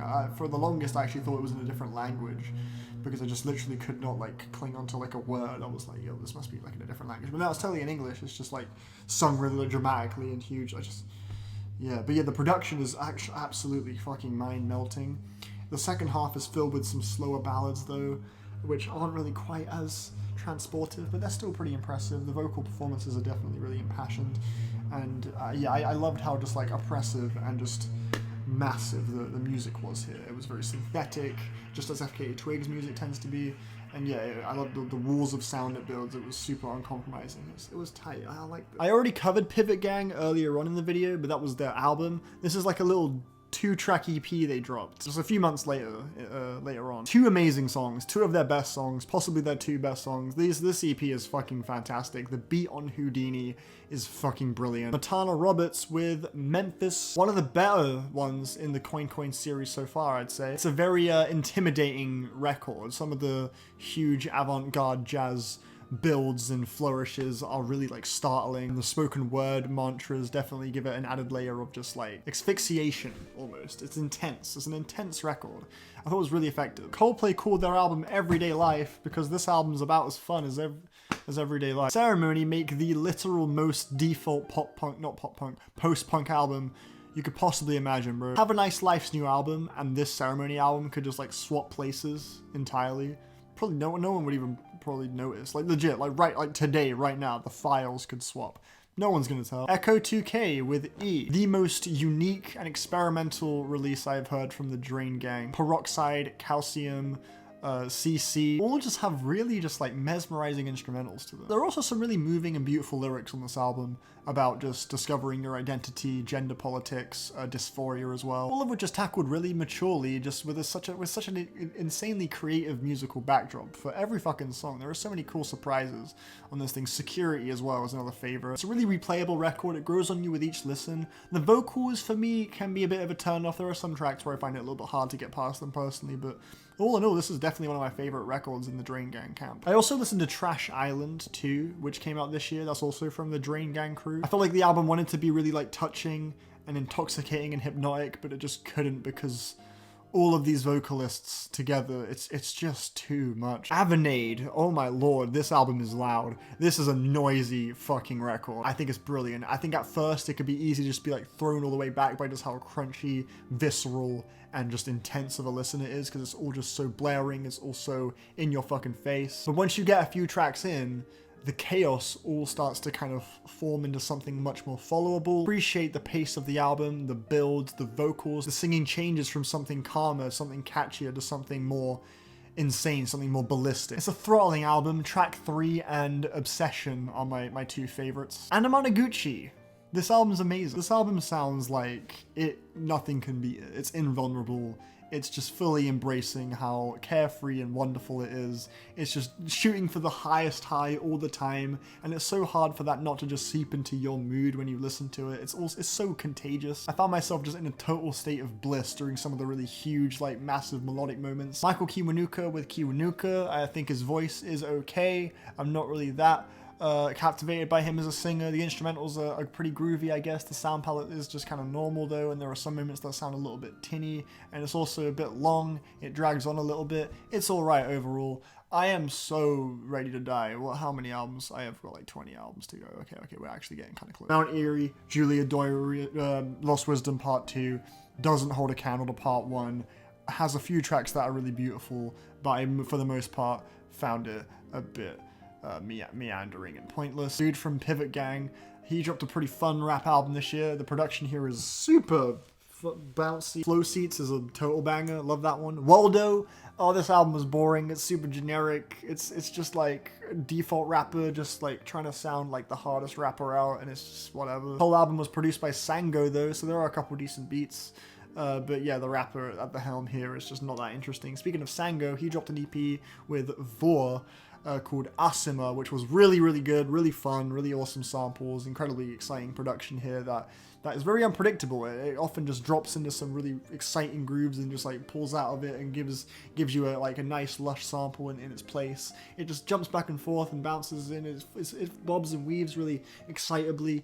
It's pretty cool. Lorraine James with You and I. This is such a fucking creative electronic record. One of my favorite electronic records of the year, easily. It feels like such a passionate and endearing, warm love letter to all of like the different scenes of electronic music to have come out of the UK. There's drum and bass in here. There's a bit of grime. There's a bit of UK bass. It's all just handled so beautifully with so much care, and I love some of the glitchy, stuttery samples that she just beautifully just like laces throughout these really, really complex rhythms. Wonderful record, man. Duster came back as well and provided something that is pretty different for Duster. I gotta come back to this, but they definitely didn't just deliver like the same old Duster.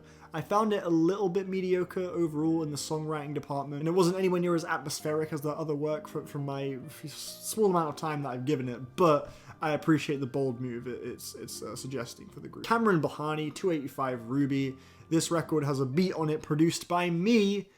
Ha! So yeah, it's a 10 out of 10. Amazing production specifically. Love this thing. Next. Alright, for real though, I think this album does a great job at showcasing Cameron Bahani's pretty impressive ability to pull off a great hook. He's really talented in the department of just being commanding instantaneously, and no other project of his has showcased that quite like this one does, in my opinion. I felt like there was a bit more of a personal, sentimental connection between myself and Cameron as I was listening to it with his previous record, but this album is definitely stronger in just the hits department. You know, it's catchier, it's got better performances from Cameron himself. I just wish it had like a conceptual thread tying it together in the same way the last one did, to kind of make me feel like I was being brought along with him on a journey, which I thought was a really great aspect of his previous work that wasn't really on display as much here, but this is still showcasing his potential really beautifully, so good project. 65 Days of Static. This album has got a great song on it called Still Selong that I would highly recommend. It's really just dismal, glitchy, dark and murky and atmospheric. I found it great. The album cover on this album is the best thing about it though.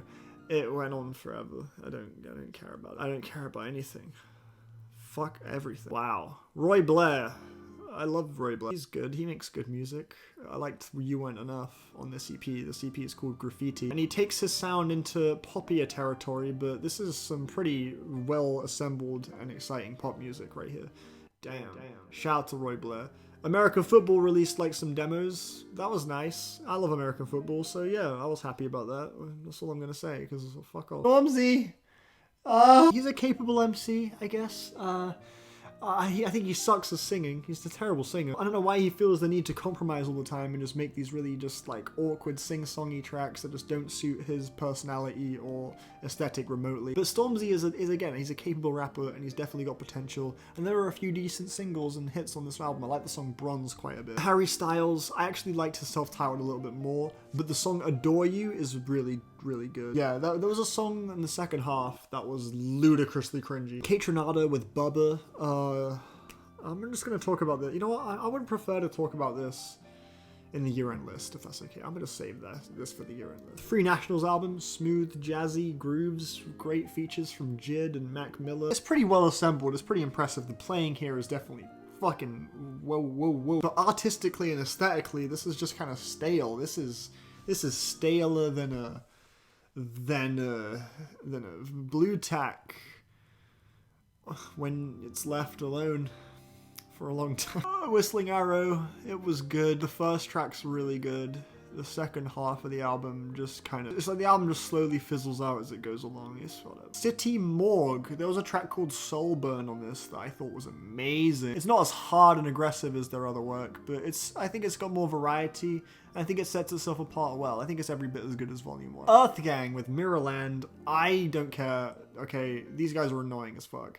Sorry, they're so annoying. Kate Tempest. I literally just listened to this album just like on a whim. I was just thinking like, yo, what 2019 albums do I need to come back to that I haven't checked out yet? Kate Tempest just came to my head. I was like, alright, fuck it, let me just give this Kate Tempest a try. I wasn't like in any particular mood. I was just like, oh, just fuck it, I'm just throw it on. I was just like tired, just like, yeah, whatever, let me just listen to some Kate Tempest. 2 tracks in, I'm literally just like eyes wide open, gripping my hands, just like clenching my fists, just like locked the fuck in. Like, this album woke me up like crazy and I was hooked. Her word choice, her poetry, her instrumental choice is so cinematic. It's so unbelievably engaging.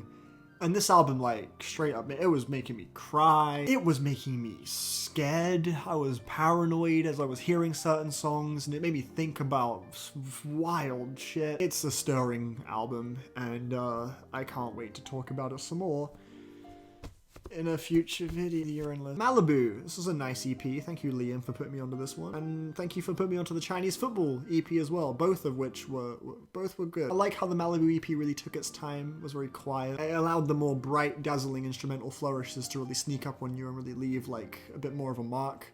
And the Chinese football EP, well, some of the vocal bits definitely, I think, got in the way of the kind of tranquil, delicate aura that the album or EP was definitely giving off. It was cool because the instrumentals were just so damn beautiful. It totally made up for it. So yeah, PTU. This cover art is incredible. The sound palette on this is one of the most unique sound palettes on any electronic album this year. If you want some like fast-paced, just really experimental techno tunes, this is fucking cool. This is really creative. William Doyle, Your Wilderness Revisited. This album is super thought-provoking. Thematically, it's one of the most daring and interesting albums of the year. William Doyle's voice isn't really 100% for me, although I definitely appreciate how much personality it has. It's almost sounds kind of cartoonish at points, but it definitely feels very sincere and modest at the same time. Musically, this reminded me quite a bit of Animal Collective at points too, which is not a bad thing at all. It has that same sense of just wonder and beauty. It's really great. I would love to come back to this pretty soon. Jonas Meyer with Confusion. A really quiet, tranquil ambient techno album that had me really immersed in it. It's like a great record to throw on when you're just like a rainy day walk type album. Like I feel like you could get confused with whether or not what you're hearing is happening beside you or like actually in the songs themselves. It's just so quiet and minimal and like, you know, precise with its sound choices and all that. But yeah, it's pretty cool. Barker with Utility. This is a house album with no kick drums. What? There are certain synths, I guess, that are like tweaked to sort of simulate kick drums, but yeah, this is a really fascinating experiment, and I thought it was executed pretty well. This is cool. Jack Boys on the Loose. This literally just dropped, and I actually like it quite a lot. That bit on the song Out West, when like the record scratch kick like reverses and then the kick comes in, it's fucking cool. I love the beat on the song Gang Gang. Wonder Girl, you are unreal. And the hook on the song What to Do is phenomenal. Still fucked up. And that last track is wild. Fucking wild. And finally, the last album. Oh my god, this is the last album. This is the last one. We've made it to the. Oh my god. Oh my god. Oh my god. Take a guess. Take a guess right now what the last project is. What project have I not covered? What could it be? Don't go on my RYM and cheat. Just take a guess. It's. I don't know why I'm doing. You're not gonna get it. It's still Woozy Lately EP. This EP was okay. The instrumentals are nice enough. I just wish he changed his falsetto up a little bit. His voice got a bit difficult to stomach at a certain point. The tone of his voice just doesn't really change much across the whole EP. But yeah, it's cute. The instrumentals are kind of funky, but it's not really anything particularly exciting. It's okay. It drags on quite a bit. It feels way longer than it is. Oh my god, it's over. Oh my god, I'm actually like fucking Jesus Christ. Thank you so much. Thank you all so fucking much for putting up with my bullshit, delaying this shit forever. I don't know why. I just felt so obligated to just cram every record. I didn't want any album to go untouched. I just wanted to. I don't know. I just wanted to be a completionist. I'm dying. Like, I'm gonna work on urine lists now. I'm excited for that. That's going to be fun. I'm actually going to enjoy that. But roundups are just exhausting. But yo, I hope you enjoyed this. If you actually sat through this entire video, I want to marry you. Don't care about gender. Don't care about nothing. You sat through this whole video. We're getting married. It's fucking happening. I'll marry all of you motherfuckers. I'm having 20 marriages simultaneously. You deserve it. You've earned my hand in marriage, fam. Oh my god. Oh my god. I just forgot. There is one more. There's one more album. For a bit. I'm just gonna wait. So Ade Hakim. Bro, I'm so comfortable. Happiest people in the whole wide web. Yeah, it's really good. Super creative hip hop album. It's got this like Siri voice thing that pops up every now and again. It's kind of funny. The beats are really groovy but disjointed and kind of like DIY sounding. A bit long, it's a bit bloated, but yeah, it's got a lot of personality. He's a cool rapper. Yeah. There we go. Okay. Thank you all so much.